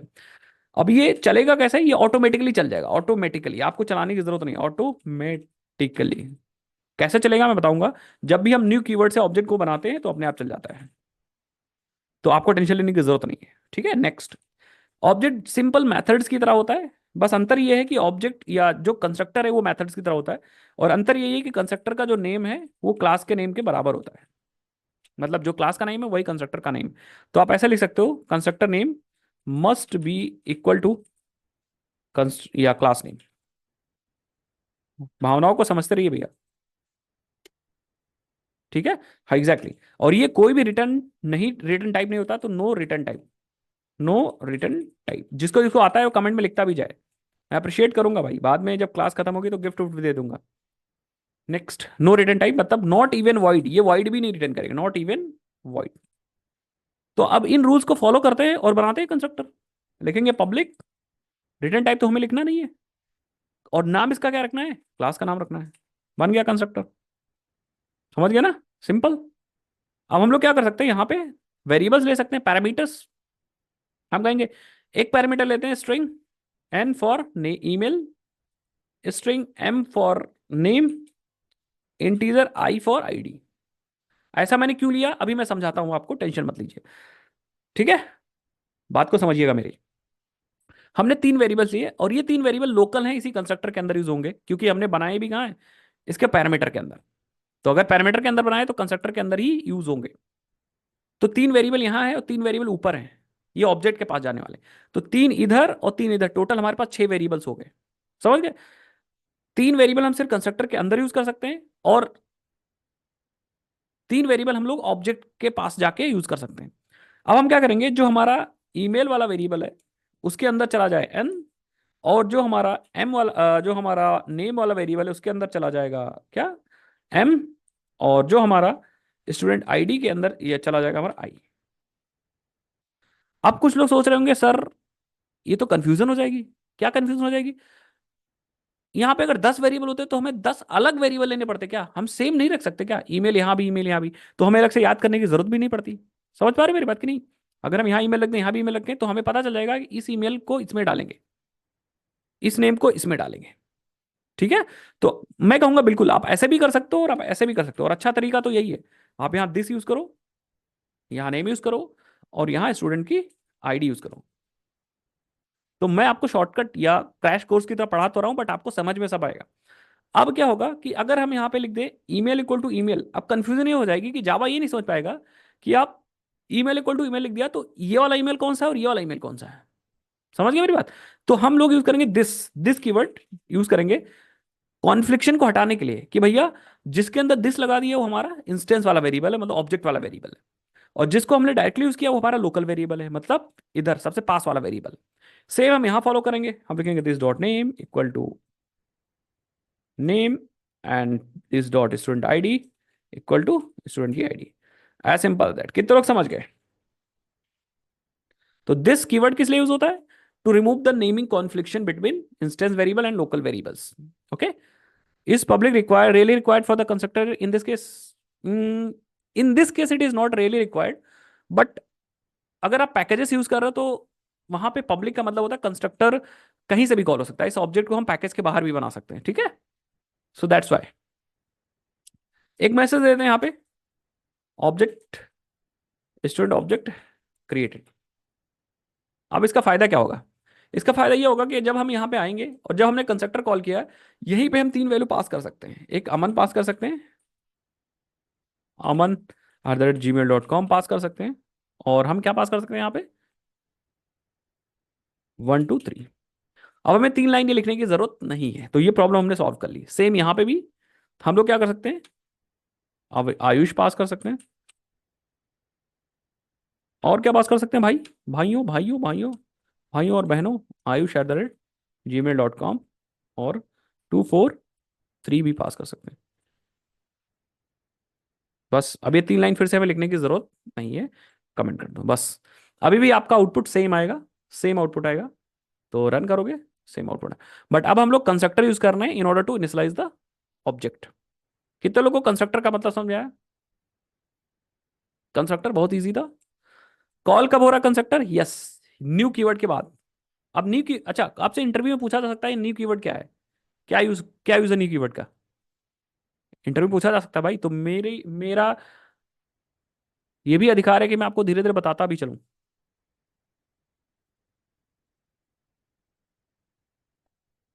न्यू कीवर्ड क्या कर रहा है, एलोकेट कर रहा है मेमोरी आपके ऑब्जेक्ट के लिए, डायनेमिक मेमोरी एलोकेट कर रहा है आपके ऑब्जेक्ट के लिए। जैसे सी वगैरह में कैलॉक मैलॉक पढ़ते हो ना, एग्जैक्टली exactly। तो ये इस क्लास का जो ऑब्जेक्ट क्रिएट हो रहा है न्यू कीवर्ड की हेल्प से हो रहा है, तो मेमोरी क्रिएट हो रही है आपके हीप एरिया के अंदर। समझ गए सब लोग? नेक्स्ट, तो न्यू कीवर्ड के बाद जब भी आप कुछ लिखते हो, ऑब्जेक्ट बनाते हो, तो वो होता है एक्चुअली कंस्ट्रक्टर। और एक इंपॉर्टेंट चीज कंस्ट्रक्टर या किसी भी मेथड कॉल और कंस्ट्रक्टर कॉल की ये भी है कि ये जो पैरामीटर्स हैं या ये जो आर्गुमेंट है, ये जिस कंस्ट्रक्टर से मैच होगा वही कॉल होगा। कहने का मतलब है यहाँ पे स्ट्रिंग है, इंटीजर है, तो आपके कंस्ट्रक्टर में स्ट्रिंग स्ट्रिंग इंटीजर जैसे मैच करेगा तुरंत ये कॉल कर जाएगा। समझ गया? तो मैच इंपॉर्टेंट है, मैच इज इंपॉर्टेंट, मैजिक, ठीक है, एग्जैक्टली exactly। कुछ लोग के दिमाग में आ रहा होगा कि क्या हम, सॉरी, कुछ लोग के दिमाग में आ रहा हो क्या हम एक से ज्यादा कंस्ट्रक्टर बना सकते हैं? बिल्कुल, आप एक से ज्यादा कंस्ट्रक्टर बना सकते हो। आप पब्लिक स्टूडेंट भी बना सकते हो, दो कंस्ट्रक्टर हो गए। एंड इसी प्रोसेस को हम लोग क्या बोलते हैं, ओवरलोडिंग। तो आप कंस्ट्रक्टर को ओवरलोड भी कर सकते हो, कंस्ट्रक्टर को क्या कर सकते हो, ओवरलोड भी कर सकते हो। बट इंपॉर्टेंट क्या है भाई, कंस्ट्रक्टर को ओवरलोड करने के लिए क्या इंपॉर्टेंट चीज है, कंस्ट्रक्टर ओवरलोड करने के लिए इंपॉर्टेंट है कि जो दो आप कंस्ट्रक्टर बना रहे हो, कहाँ कहाँ पे, यहाँ पे और यहाँ पे, हाँ इन कंस्ट्रक्टर में आर्गुमेंट्स आपके अलग होने चाहिए, आर्गुमेंट्स डिफरेंट मस्ट है। अच्छा कौन बता सकता है हम कैसे कैसे आर्गुमेंट को डिफरेंट रख सकते हैं, कैसे कैसे तरीके हैं? सबसे पहला तरीका आप यूज कर सकते हो, नंबर ऑफ आर्गुमेंट अलग कर दो। नंबर ऑफ आर्गुमेंट मतलब अगर आर्गुमेंट्स या नंबर ऑफ पैरामीटर्स बोलो, पैरामीटर्स। जैसे इसमें हमने 0 लिया, इसमें 3 पैरामीटर लिया, तो अलग हो गया। लेकिन कभी कभी क्या होता है कि नंबर ऑफ आर्गुमेंट्स एक ही लेना होता है, तो आप क्या करो, टाइप ऑफ पैरामीटर्स अलग कर दो। या फिर थर्ड केस क्या है, थर्ड केस है कि आप ऑर्डर अलग कर दो। अगर आप सेम टाइप भी रखना चाह रहे हो तो ऑर्डर भी रख दो। सो ये सारे कंडीशंस हैं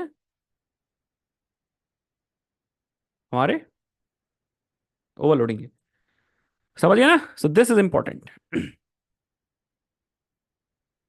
कितने लोग समझ गए? Constructor same case, sir parameterize constructor create करने के बाद डिफॉल्ट कंस्ट्रक्टर के थ्रू जैसे डेटा इनिशियलाइज किया है वो नहीं हो पाता है क्या? बिल्कुल हो जाता है। कॉलिंग आप अंतर रखो बस, कॉलिंग में अंतर रखो। जैसे एक एक ऑब्जेक्ट आपको बनाना है, आपने लिखा न्यू स्टूडेंट, अब आपका इसकी वजह से कॉल होगा ये वाला कंस्ट्रक्टर ब्लैंक वाला। समझ गए? सो डिफॉल्ट कंस्ट्रक्टर अगर आप बनाओगे तो कॉल करोगे, अगर आपने एटलीस्ट एक भी कंस्ट्रक्टर बना दिया तो आपको डिफॉल्ट अलग से बनाना पड़ेगा ये नॉन पैरामीटराइज कंस्ट्रक्टर। तो कौन सा कंस्ट्रक्टर कॉलिंग, मैंने इसीलिए तो आपको बता दिया कि अगर आप 0 पैरामीटर पास कर रहे हो तो यहां पे आपको फिर 0 वाला कंस्ट्रक्टर कॉल होगा। अगर आपने 3 पैरामीटर पास किया तो 3 वाला कंस्ट्रक्टर कॉल होगा। आई थिंक सबको समझ में आ गया होगा, ठीक है। तो अब आप कौन सा कंस्ट्रक्टर बना रहे हो वही वाला कंस्ट्रक्टर कॉल करना प्लीज। कभी कभी ऐसा हो सकता है ना, कुछ लोग ज्यादा दिमाग लगे। अगर हम ऐसे पास कर दें तो चलेगा ये? देखो देखो भाई, आप लोग खुद देखो, सॉरी, एक चीज मैं आपको दिखा दूं, ध्यान देखना। पहले जैसा कर दें, गलती से मैंने एंटर दबा दिया, हाँ। अगर आप ऐसा कर दोगे तो क्या ये चलेगा? नहीं चलेगा ना, क्यों? क्योंकि इंटीजर वाला कोई कंस्ट्रक्टर ही नहीं है। तो ये गलती कभी भी मत करिएगा आप लोग, कभी भी ये गलती मत करिए। Don't do this mistake. जो कंस्ट्रक्टर है उसी को कॉल करिए। और जब आप ऑब्जेक्ट बनाते हो तो जावा अपने आप से बता देता है, या अपने आप से, जावा नहीं, अपने आप से ये इंटेलिजे बता देगा या इक्लिप्स बता देगा। देखो यहाँ पे आओ, और अगर आप इंटेलिजे में हो तो आप कमांड पी या कमांड कंट्रोल पी दबा दो। फिर से देखिए, आप इस ब्रैकेट के अंदर आओ, कमांड पी दबा दो, ठीक है। और अगर विंडोज में हो तो कंट्रोल पी दबा दो। फिर से इस ब्रैकेट के अंदर आके कंट्रोल पी या कमांड पी दबा दो। मैक में हो तो कमांड पी कंट्रोल पी दबा दो। तो ये बता देगा। आप दो तरीके से कंस्ट्रक्टर यूज कर सकते हो, एक तो नो पैरामीटर्स, एक भी पैरामीटर मत पास करिए, और या तो आप तीन चीज पास करिए, ईमेल, नेम और स्टूडेंट आईडी। तो कभी भी आप यूज करोगे तो ये अपने आप से इंटेलिजेंट आइडिया बता देगा, ठीक है। जैसे फॉर एग्जाम्पल अगर हम स्ट्रिंग का ऑब्जेक्ट बनाए, एक string s t r to new string. अब हमें यहां देखना है कि हम क्या क्या यूज कर सकते हैं। तो आप कमांड पी दबा दीजिए। ये देखिए, इतने कंस्ट्रक्टर बनाए गए हैं स्ट्रिंग क्लास के अंदर। तो आप कोई भी पैरामीटर भी नहीं यूज कर सकते। आप स्ट्रिंग ओरिजिनल या एक स्ट्रिंग पास कर सकते हो, एक एरे पास कर सकते हो, एरे ऑफसेट और काउंट पास कर सकते हो। कितने लोग समझ गए मेरी बात? सो दिस इज अ ट्रिक, कि आप देख लो कि कितने कंस्ट्रक्टर आपको, या कितने कंस्ट्रक्टर हैं और क्या क्या पास करना है, तो गलतियां नहीं होंगी। आगे बढ़ते हैं भाई। सेम जैसे हम लोग कंस्ट्रक्टर ओवरलोड करते हैं, वैसे हम लोग मेथड ओवरलोड भी करते हैं। एक से ज्यादा मेथड बना देंगे सेम नाम के, तो हम मेथड ओवरलोडिंग हो जाएगी। एक से ज्यादा मेथड, जैसे फॉर एग्जांपल हम क्या करेंगे, हम यहाँ पे पब्लिक वॉइड, और हम सो नेम, एक सो नाम से एक सेम नाम का मेथड बना दिए। So I am trying to overload method. Method में क्या रूल है? सेम रूल है, बस नाम सेम होना चाहिए मेथड का, ठीक है। ये फंक्शन का नाम सेम होना चाहिए। इसमें भी रूल वही लगता है।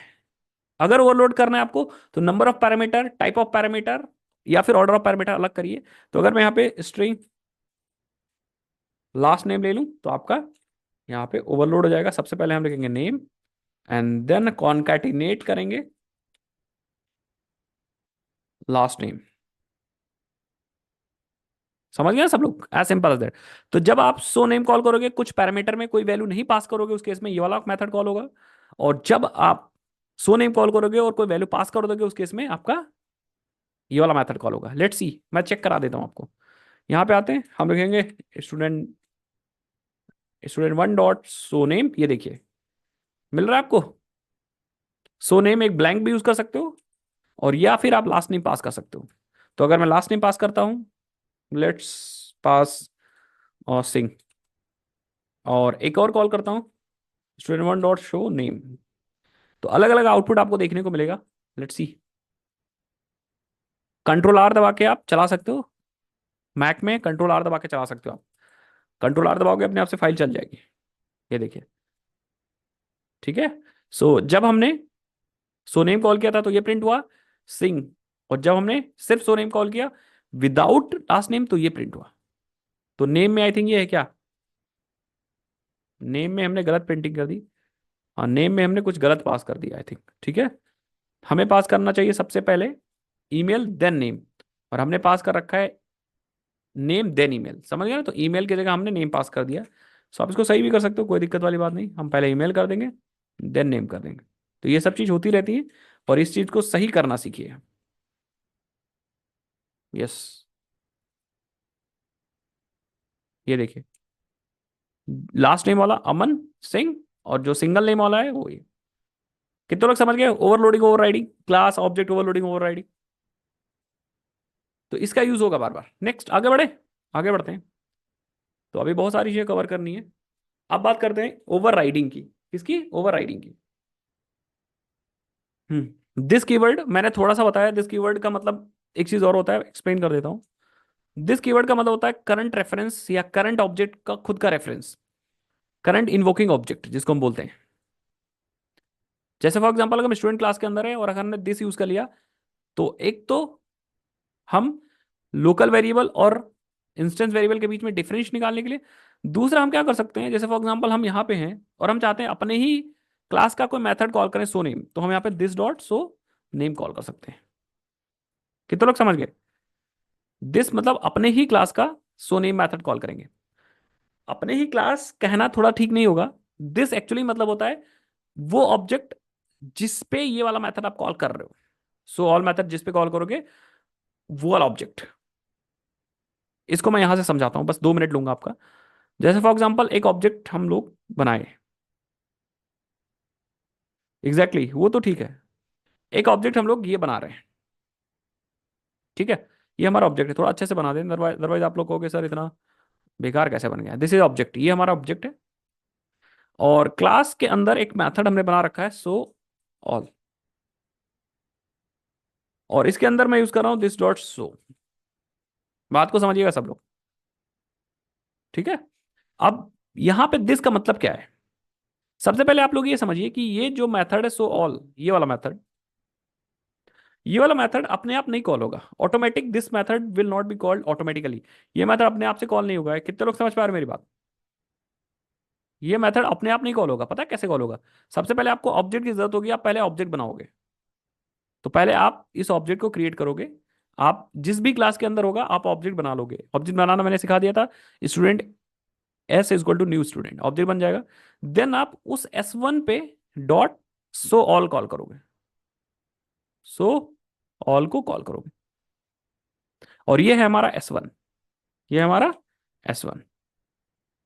S1 इस समय कौन सा है? ये वाला ऑब्जेक्ट है ना S1, या इस ऑब्जेक्ट का रेफरेंस S1 के पास है। तो समझने के लिए आप समझ लो कि ये ऑब्जेक्ट S1 है। अब बात समझना, अभी मैं समझाना क्या चाह रहा हूं। मैं ये समझाना चाह रहा हूँ गाइस कि दिस का मतलब क्या है एक्चुअल। जब आपने S1 dot so all call किया तो यहां से कॉल कहां जाएगी? यहां जाएगी, ये वाला मेथड कॉल होगा। और जब यहां से चल रहा होगा तब ये कॉल होगा एक्चुअली, ठीक है। और ये कॉल होगा तो यहां पे दिस का मतलब पता क्या होगा? दिस का मतलब होता है कि सो ऑल को किस ऑब्जेक्ट ने कॉल किया है? इस ऑब्जेक्ट के S1 ने कॉल किया है। इसका मतलब दिस इज इक्वल टू इस ये वाला S1। तो यहां पे ये जो करंट ऑब्जेक्ट है इसी को दिस रेफर करेगा, मतलब ये से पॉइंट कर रहा होगा। तो हम लोग क्या करते हैं, दिस डॉट इस वाले वेरिएबल, इसके वेरिएबल जितने भी होंगे ए बी सी सबको यूज कर सकते हैं। कितने लोग समझ में, कितने लोग को समझ में आएगा?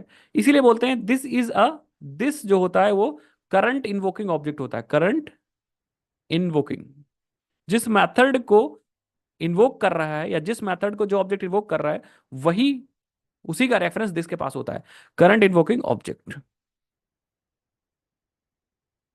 ठीक है। एग्जाम्पल ही तो दे रहा हूं भाई एग्जाम्पल ही तो दे रहा हूं। अच्छा, और भी एग्जाम्पल चाहिए आपको? जैसे फॉर एग्जाम्पल आप, जैसे आप दो भाई हो, घर में रह रहे हो, आप दो भाई हो, घर में रह रहे हो। अब जैसे, हाँ, मान लो दो भाई हैं, एक है अवनीश और एक है धीरज। घर में रह रहे हैं या कहीं हॉस्टल में इन्होंने कमरा ले लिया। मकान मालिक ने कहा कि 30 तारीख को जो मुझे सबसे पहले मिल जाएगा उससे मैं किराया लूंगा। एग्जाम्पल समझ रहे मेरी बात? 30 तारीख को जो भी सबसे पहले मिल जाएगा उससे मैं किराया लूंगा। अब क्या होगा? किराया लूंगा मतलब दिस वही बंदा होगा। समझे मेरी बात? सबसे पहले मैं किराया लूंगा। दो लोग हैं और मकान मालिक ने कहा 30 तारीख को, 30th को जो मुझे सबसे पहले मिल जाएगा वही दिस होगा और उसी से मैं किराया वसूलूंगा। मतलब मकान मालिक को कोई टेंशन नहीं है। मकान मालिक सिर्फ ये कह रहा है दिस से मैं किराया लूंगा, और दिस कौन होगा? जो सबसे पहले 30 को मिल जाएगा। बात को समझ लीजिएगा। अब 30 तारीख जैसे ही आई और मकान मालिक आया और सपोज धीरज पहुंच गए पहले, तो दिस कौन बन जाएगा? धीरज बन जाएंगे दिस, और धीरज से मकान मालिक पैसा ले लेगा। नेक्स्ट 30 को, अगर 30 तारीख को अविनाश पहुंच गया पहले, तो दिस कौन बन जाएंगे? अविनाश, और किराया किससे लिया जाएगा? अविनाश से लिया जाएगा। यही कॉन्सेप्ट लगेगा दिस में। दिस का मतलब सिंपल है कि जिस ऑब्जेक्ट पे मेथड कॉल हो रहा है उस मेथड के अंदर अगर आप दिस यूज कर रहे हो तो वही ऑब्जेक्ट रेफर किया जाएगा जिस ऑब्जेक्ट पे आपने वो मेथड कॉल किया। सिंपल। अगर हमारे पास एक ऑब्जेक्ट है यहाँ पे S2, या S2 के अंदर मैंने इस ऑब्जेक्ट का रेफरेंस रखा है। और अगर हमने S2 पे कॉल कर दिया सो ऑल, अब क्या होगा, इसकी कॉलिंग तो अलग होगी, इस वाले की कॉलिंग अलग होगी। लेकिन जब ये कॉल होगा ना, जब S2 डॉट सो ऑल होगा, मतलब जब स्टूडेंट टू जब सो ऑल करेगा, उस केस में जब ये वाला मेथड चलेगा और यहां पे दिस रेफर किया जाएगा, तो इस समय दिस काम करेगा इस स्टूडेंट टू का, मतलब ये दिस रेफर करेगा स्टूडेंट टू को। तो किस ऑब्जेक्ट या कौन सा ऑब्जेक्ट किस मेथड को कॉल कर रहा है, उस मेथड के अंदर दिस मतलब वही ऑब्जेक्ट होगा। कितने लोग समझ गए? करंट इन्वोकिंग ऑब्जेक्ट मतलब जो ऑब्जेक्ट कॉल कर रहा है, दिस मतलब वही है। अब आई थिंक समझ गए होगे आप लोग। आगे बढ़ते हैं, अदरवाइज नहीं हो पाएगा कॉन्सेप्ट, ठीक है। अभी बहुत सारे कॉन्सेप्ट हैं, नहीं हो पाएंगे तो हमें अलग से एक्स्ट्रा क्लास लेनी पड़ेगी, ठीक है। चलो, तो दिस कीवर्ड भी मैंने कंप्लीट करा दिया अब आपका। अब बात करते हैं, थोड़ा सा इनहेरिटेंस के बारे में बात कर लेते हैं, ठीक है। इनहेरिटेंस, ओवरराइडिंग, ये सब चीज बात कर लेते हैं, ठीक है। Inheritance means what? इनहेरिटेंस, अभी तक हम लोग ऑब्जेक्ट्स को बना रहे थे क्लास के अंदर, और क्लास के अंदर प्रॉपर्टीज को हम लोग यूज कर रहे थे ऑब्जेक्ट्स बना बना के। अब क्या होगा कि हमारे पास एक क्लास है ऑलरेडी, इसके पास कुछ प्रॉपर्टीज हैं। वेट भाई, इसको क्या हो गया, एक बार मैं रीलोड कर लेता हूँ, ये तो पेन सेलेक्ट ही नहीं कर रहा है। हाँ ठीक है, तो ये हमारे पास क्लास है, इसके पास एक्स प्रॉपर्टी है, ठीक है। और हमारे पास दूसरी क्लास है, ये मान लो इसकी क्लास का नाम था पेरेंट, और इस क्लास का नाम है चाइल्ड। अब हम चाहते हैं चाइल्ड पेरेंट की प्रॉपर्टीज को ले ले। दीपा, क्या नाम है इनका, डैनेश्वर, दयानेश्वर, ये कह रहे हैं please conduct class on Sunday also if possible. भाई सिलेबस नहीं कंप्लीट होगा तो क्लास रखनी पड़ेगी ना। आज देखो, अगर आज ऊप्स नहीं खत्म हो पाया तो हमें नेक्स्ट टर्न पे कवर अप करना होगा, नेक्स्ट पे भी नहीं हुआ तब संडे को रखनी ही पड़ेगी भाई, 1 घंटे की क्लास। तो क्लास सिलेबस खत्म करेंगे कैसे भी करके, समझ गया, तो उसकी टेंशन आप मत लो, एक्स्ट्रा क्लासेस हम अरेंज कर देंगे।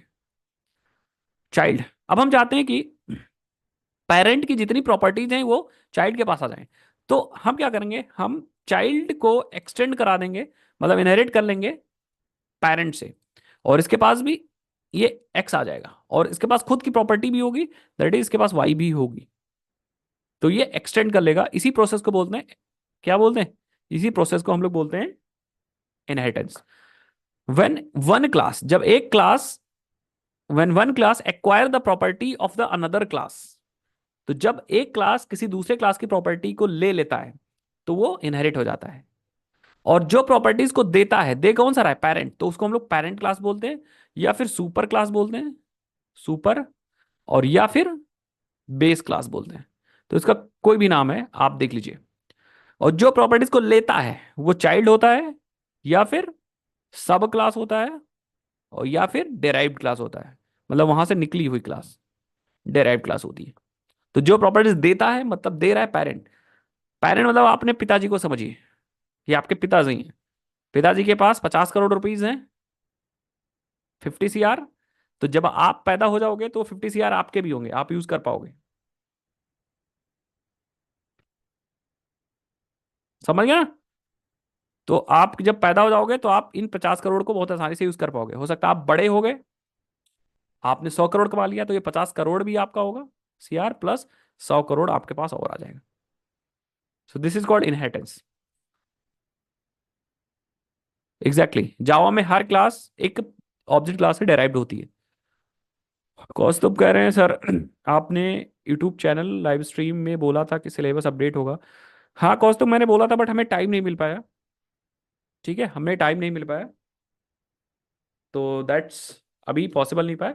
बट हो सकता है हम जब तक स्प्रिंग बूट पढ़ा रहे हैं तब तक कुछ माइक्रो सर्विसेज के कॉन्सेप्ट को अपडेट करें, टाइम मिलेगा तुरंत अपडेट कर देंगे, ठीक है। इनहेरिटेंस समझ गए, एक बार हम करके देखते हैं इनहेरिटेंस। तो हम यहाँ पे बनाएंगे एक क्लास जिसका नाम होगा पेरेंट, और इसको बना देते हैं इनहेरिट एग्जाम पैकेज के अंदर, इनहेरिट, ठीक है। और इसके पास हम बना देते हैं इंटीजर एक्स, और एक बना देते हैं पब्लिक वॉइड पेरेंट मेथड, और या फिर एक काम करते हैं, पेरेंट क्लास नहीं बनाते हैं, कुछ क्लास समझ ऐसा बनाते हैं जिससे आप समझ सको, इसका बनाते हैं एनिमल, और एनिमल के पास बना देते हैं एक फूड, या फूड, और फूड में डाल देते हैं यहाँ पे कुछ ऐसे ही ब्रेड, और यहाँ पे बनाते हैं मेथड का नाम देते हैं ईट, और हम लिख देते हैं यहाँ पे एस आउट, लिख देते हैं एनिमल इज ईटिंग ब्रेड, मतलब food। तो एक एनिमल नाम से हमारा एक मेथड बन गया। नेक्स्ट, हम बनाने वाले चाइल्ड मतलब एक ह्यूमन है जो एक एनिमल होगा, तो एक्सटेंड कर लेंगे अपने एनिमल से। समझ पा रहे हो सभी लोग?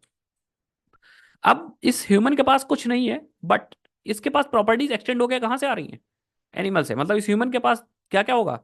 ये फूड भी होगा और ये ईट मेथड भी होगा। लेट्स यूज, हम यूज करते हैं जरा, हम आते हैं यहाँ पे इनहेरिट या demo dot Java, and then इसके अंदर मेन मेथड बना देते हैं, और ऑब्जेक्ट बना रहे हैं हम ह्यूमन का, और हम यहाँ पे लिखेंगे ह्यूमन डॉट ईट। अभी देखना, मैंने रन कर दिया, you will find animal is eating, animal is eating. अब ह्यूमन के पास ये मेथड कहाँ से आया भाई? अपने पेरेंट से आया, मतलब एनिमल ह्यूमन का पेरेंट तो था, हमने सबसे ऊपर एनिमल बनाया था, देन उसके नीचे ह्यूमन बनाया, और ह्यूमन ने क्या किया? एनिमल को एक्सटेंड किया। ये था एनिमल और ये था ह्यूमन। तो ह्यूमन ने सारी प्रॉपर्टीज को ले ली, कहां से? एनिमल से। तो इसके पास ईट था, इसके पास भी ईट है, और ईट यूज कर पा रहा है, देखो ह्यूमन यूज कर पा रहा है ईट को। कितने लोग समझ गए?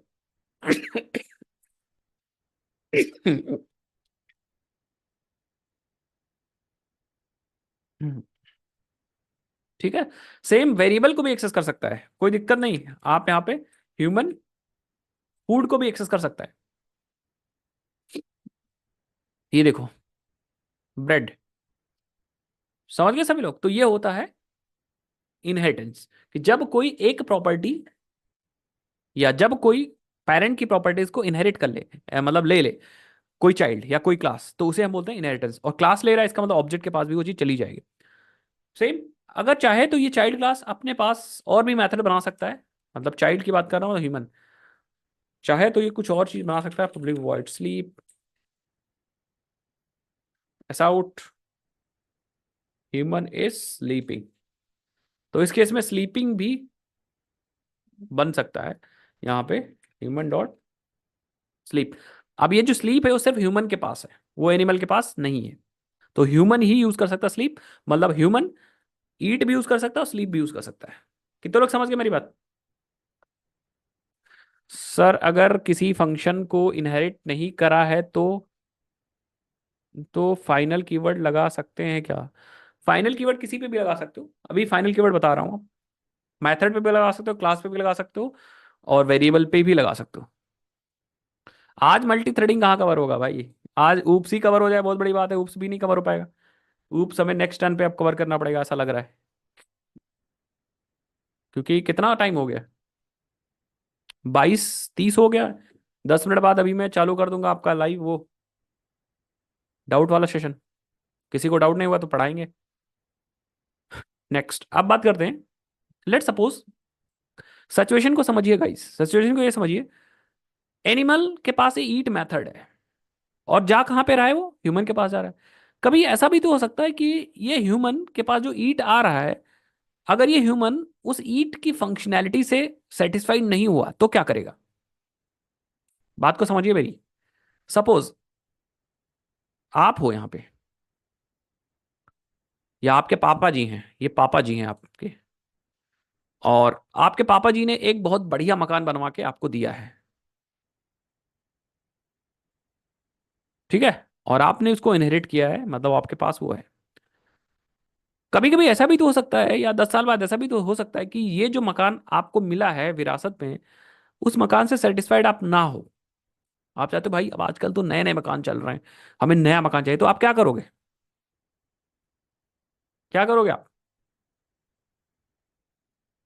एक्चुअली आप क्या करोगे, उस जमीन पे जो मकान बना है उसको आप हटाओगे और आप वहां पे दूसरे मकान को, हाँ, रीडिजाइन करोगे या फिर दूसरा मकान बनवाओगे, रीडिजाइन करोगे। सेम यहां पे भी है वही केस। अगर ह्यूमन एनिमल के ईट मेथड से मतलब सेटिस्फाइड नहीं है, तो ये ह्यूमन क्या कर सकता है, ह्यूमन उस मेथड को रीडिफाइन कर सकता है, मतलब उसकी बॉडी को बदल सकता है, मेथड की बॉडी को बदल सकता है। कैसे, देखिए, पब्लिक वॉइड ईट, और जो बॉडी है अब यहां पे खुद का देगा, बॉडी खुद का देगा, तो यहां पे लिख देंगे wow human is eating, human is eating, eating. और वो प्रॉपर्टी जो वेरिएबल था वो पेरेंट का ही यूज करना चाह रहा है, तो पेरेंट का डायरेक्टली यूज कर सकता है फूड। कितने लोग समझ गए? तो पेरेंट के वेरिएबल को डायरेक्टली यूज करा, बट अंतर क्या आया, अंतर ये आया ह्यूमन, अब पहले एनिमल था अब ह्यूमन आ गया। सो अब अगर हम रन करें, आप देखोगे यहां पे wow human is eating bread.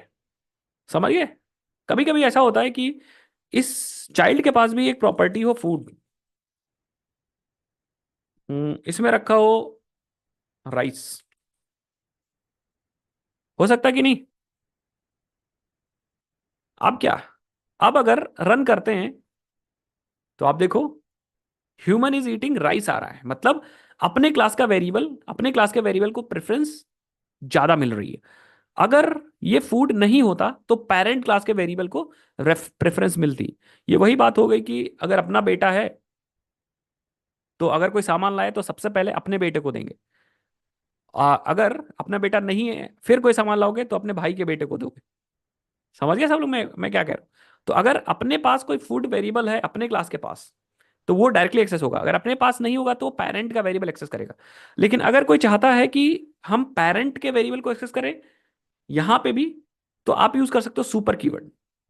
आप यहां पे लिख सकते हो human is eating rice with, rice with, और पेरेंट का वेरिएबल हमें चाहिए तो हम लिख देंगे यहां पे, क्या लिख देंगे, super dot food. Super dot food मतलब इसके ऊपर वाले, मतलब सुपर क्लास का, मतलब पेरेंट क्लास का ये वेरिएबल है।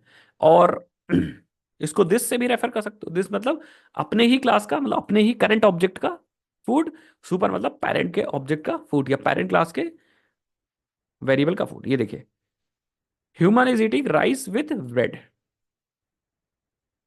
तो स्पेस आप दे सकते हो यहाँ पे ह्यूमन के अंदर, थोड़ा सा स्पेस। कितने लोग समझ गए? So this is called over overriding, और this is a use of super keyword.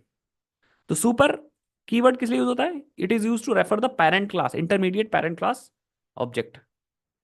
तो पेरेंट क्लास ऑब्जेक्ट को रेफर कर सकता है, तो पेरेंट क्लास की प्रॉपर्टीज यूज कर सकते हैं हम लोग यहाँ, चाहे वो वेरिएबल हो चाहे वो मैथड हो। ऐसा भी तो हो सकता था कि हमारे क्लास में स्लीप है और पेरेंट क्लास में भी स्लीप है, तो यहाँ पे आप सुपर डॉट स्लीप कॉल कर लेते पेरेंट क्लास का वेरिएबल, और दिस डॉट स्लीप कॉल कर सकते थे अपने क्लास का मैथड या वेरिएबल। ठीक है, ऐसे सिंपल है। तो सुपर भी मैंने कंप्लीट करा दिया। कोई लोग बोल रहे हैं फाइनल कीवर्ड, तो फाइनल कीवर्ड भी आप यूज कर सकते हो।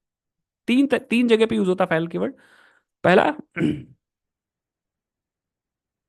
अगर आपने क्लास के साथ यूज कर लिया तो फाइनल कीवर्ड या final class cannot be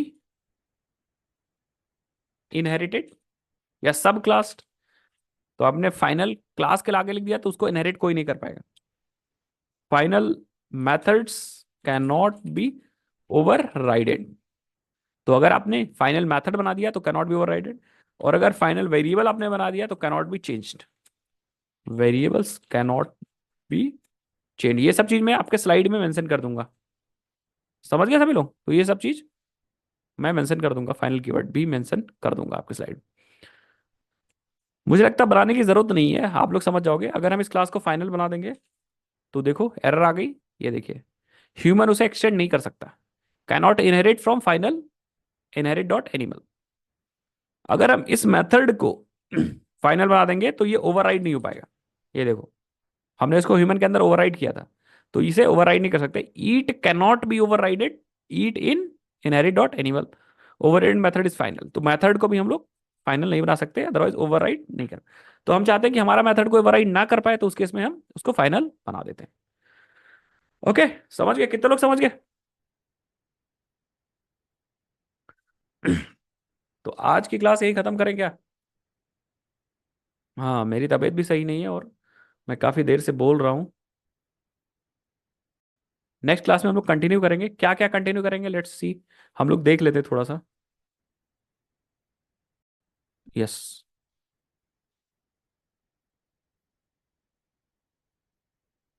yes, देखिए, क्लास ऑब्जेक्ट हो गया, इनहेरिटेंस हो गया,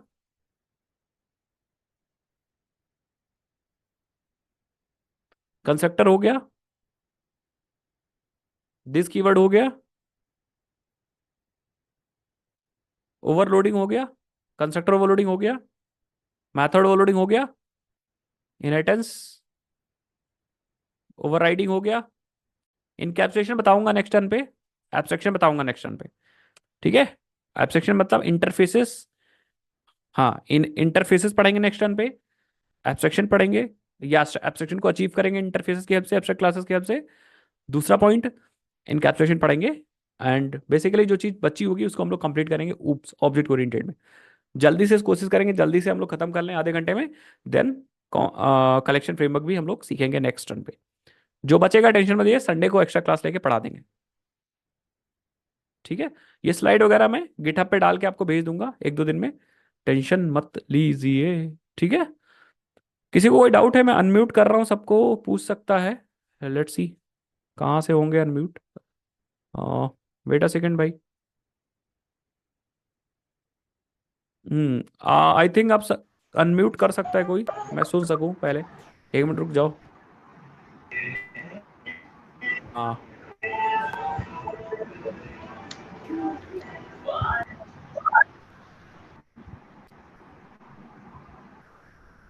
यस, किसी को कोई डाउट है तो पूछ सकता है।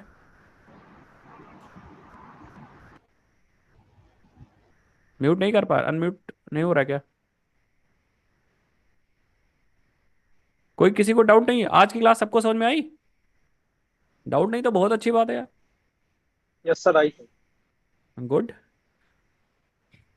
हाँ, सिलेबस के लिए टेंशन मत लो, मैं कवर कर दूंगा एक्स्ट्रा क्लास लेके भी। टेंशन मत लीजिए सब लोग। नोट्स वगैरह ये स्लाइड में दे दूंगा आप सबको। गिटहब पे सब मैं अपलोड करता जाऊंगा और वो मैं आपको भेजता जाऊंगा। गिटहब की लिंक भेज दूंगा, वहीं पे सब कमिट वाइज आता जाएगा। कंस्ट्रक्टर इनहेरिट नहीं होता है, बिल्कुल आदित्य, कंस्ट्रक्टर नहीं इनहेरिट होता Aditya. We are not able. हाँ, साकिब कह रहे हैं we are not able to unmute. Okay, so wait भाई, देखते हैं। हम्म। अब देखो, एक बार ट्राई करो।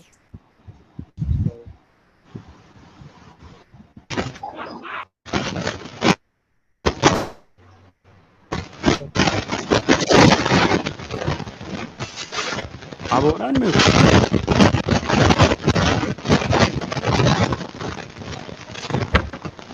हाँ, अब शायद हो। हाँ जी, हाँ जी, आ रही है आवाज। नमस्ते। सर मैं आयुष बोल रहा हूँ। हाँ आयुष, आयुष, हाँ हाँ। सर मैं पूछ रहा हूँ, जैसे आपने यूट्यूब पर पढ़ाया हुआ है और आप हाँ यहाँ हाँ। पे पढ़ा रहे हो, दोनों चीज़ों में क्या डिफरेंस होगा? मतलब लाइक हम यहाँ पे पैसे दे के पढ़ रहे हैं, वहाँ पे फ्री में पढ़ रहे थे। यूट्यूब पे तो पहली चीज, वहां पे सारी चीज नहीं पढ़ा रखी अगर आपने ध्यान से पढ़ा है तो। हाँ जी ठीक है? सर। आप यूट्यूब के सिलेबस को कब देख लीजिए, और हमारे जो लाइव बैच है उसके सिलेबस को चेक कर लीजिए। ओके ठीक है? बहुत अंतर है। दूसरी चीज, वहां पे प्री रिकॉर्डेड होती चीजें, और यहाँ पे लाइव में पढ़ा रहा हूँ। कोई डाउट है, कुछ है तो अभी जैसे आप मुझसे पूछ पा रहे हो, क्या यूट्यूब पे मुझसे पूछ पाते हो वो चीज? तो वहां पे जो कोई बंदा पढ़ा रहा होता है वो एक सेलिब्रिटी की तरह होता है। समझ गए ना? ठीक है सर। उससे कमेंट कर सकते हो, कोई पढ़ेगा, कोई पढ़ेगा कमेंट। बहुत लोग पढ़ के भी नहीं रिप्लाई करते हैं। कोई ठीक प्रॉब्लम आई कैसे सॉल्व करोगे? और यहाँ पे कोई दिक्कत आई, आपके पास टाइम है, अभी मुझसे बात कर पा रहे हो कि नहीं कर पा रहे हो? है सर। पहली तो चीज जैसे मैं सिलेबस। कंसेप्ट, हाँ सर, जैसे मैं कंसेप्ट पढ़ाते हो यूट्यूब पे, तो यहाँ पे डेप्थ में जाओगे, ऑब्वियसली वहाँ पे थोड़ा थोड़ा ऊपर से पढ़ा देते हो, ये भी डिफरेंस होगा? हाँ, वहाँ यहाँ पे कॉन्सेप्ट और डिटेल सिलेबस में अंतर है। दूसरी चीज, यहाँ पे जो पढ़ा रहे हैं वो एकदम लेटेस्ट चीज पढ़ा रहे हैं। वहाँ पे हो सकता है अभी माइक्रो सर्विस मैंने 3 साल पहले बनाई थी, 2 साल पहले बनाई थी। वो 2 साल पहले की सीरीज है, पुराना वर्जन में यूज कर रहा हूँ। कॉन्सेप्ट भी अंतर है, चीजें भी अलग है वहाँ पे। लाइव भी वहाँ पे नहीं पढ़ा रहा हूँ। प्रोजेक्ट्स भी नए तरीके से बनाऊंगा। 2 साल में मेरी भी तो स्किल्स अच्छी हुई हैं, और क्या 2-3 साल मैंने भी तो काम किया डेप्थ है, भी तो मिलेगी यहाँ पे, है ना? हाँ नए तरीके से चीज़ पढ़ाऊंगा और अच्छे से आपको समझ में आएगा। बहुत सारी चीज़ें हैं, n नंबर ऑफ चीज़ें हैं, ठीक है। ठीक है। रेगुलर आपकी एक कंटिन्यूटी बनी रहेगी कि 3 महीने तक आपको पढ़ना ही पड़ रहा है। वहां पे आपको मन किया, देखा वीडियो, नहीं देखा, यहाँ पे ये है कि भैया सर की आज क्लास है तो आपको करना ही करना है। 3 महीने अगर मेरे साथ लग गए तो आपको स्प्रिंग बूट, माइक्रो सर्विसेज, जावा आ जाएगा, ऑलमोस्ट इतना आ जाएगा आप किसी भी इंटरव्यू को निकाल सकते बिल्कुल लगेंगे सर आप। हो। हाँ, तो यहाँ पे कंटिन्यूटी आपकी बनी रहेगी। हम अगर 1 घंटा दे रहे हैं तो हमको ये भी कहेंगे कि आप भी 1 घंटा दीजिए, ठीक है। बिल्कुल नेक्स्ट, सर, ठीक है। बाकी और किसी को कोई डाउट? हेलो, नमस्ते सर, दिस इज ऋषभ। बाकी लोग म्यूट कर लो, जो अभी पूछ चुका है वो म्यूट कर ले अपने आप।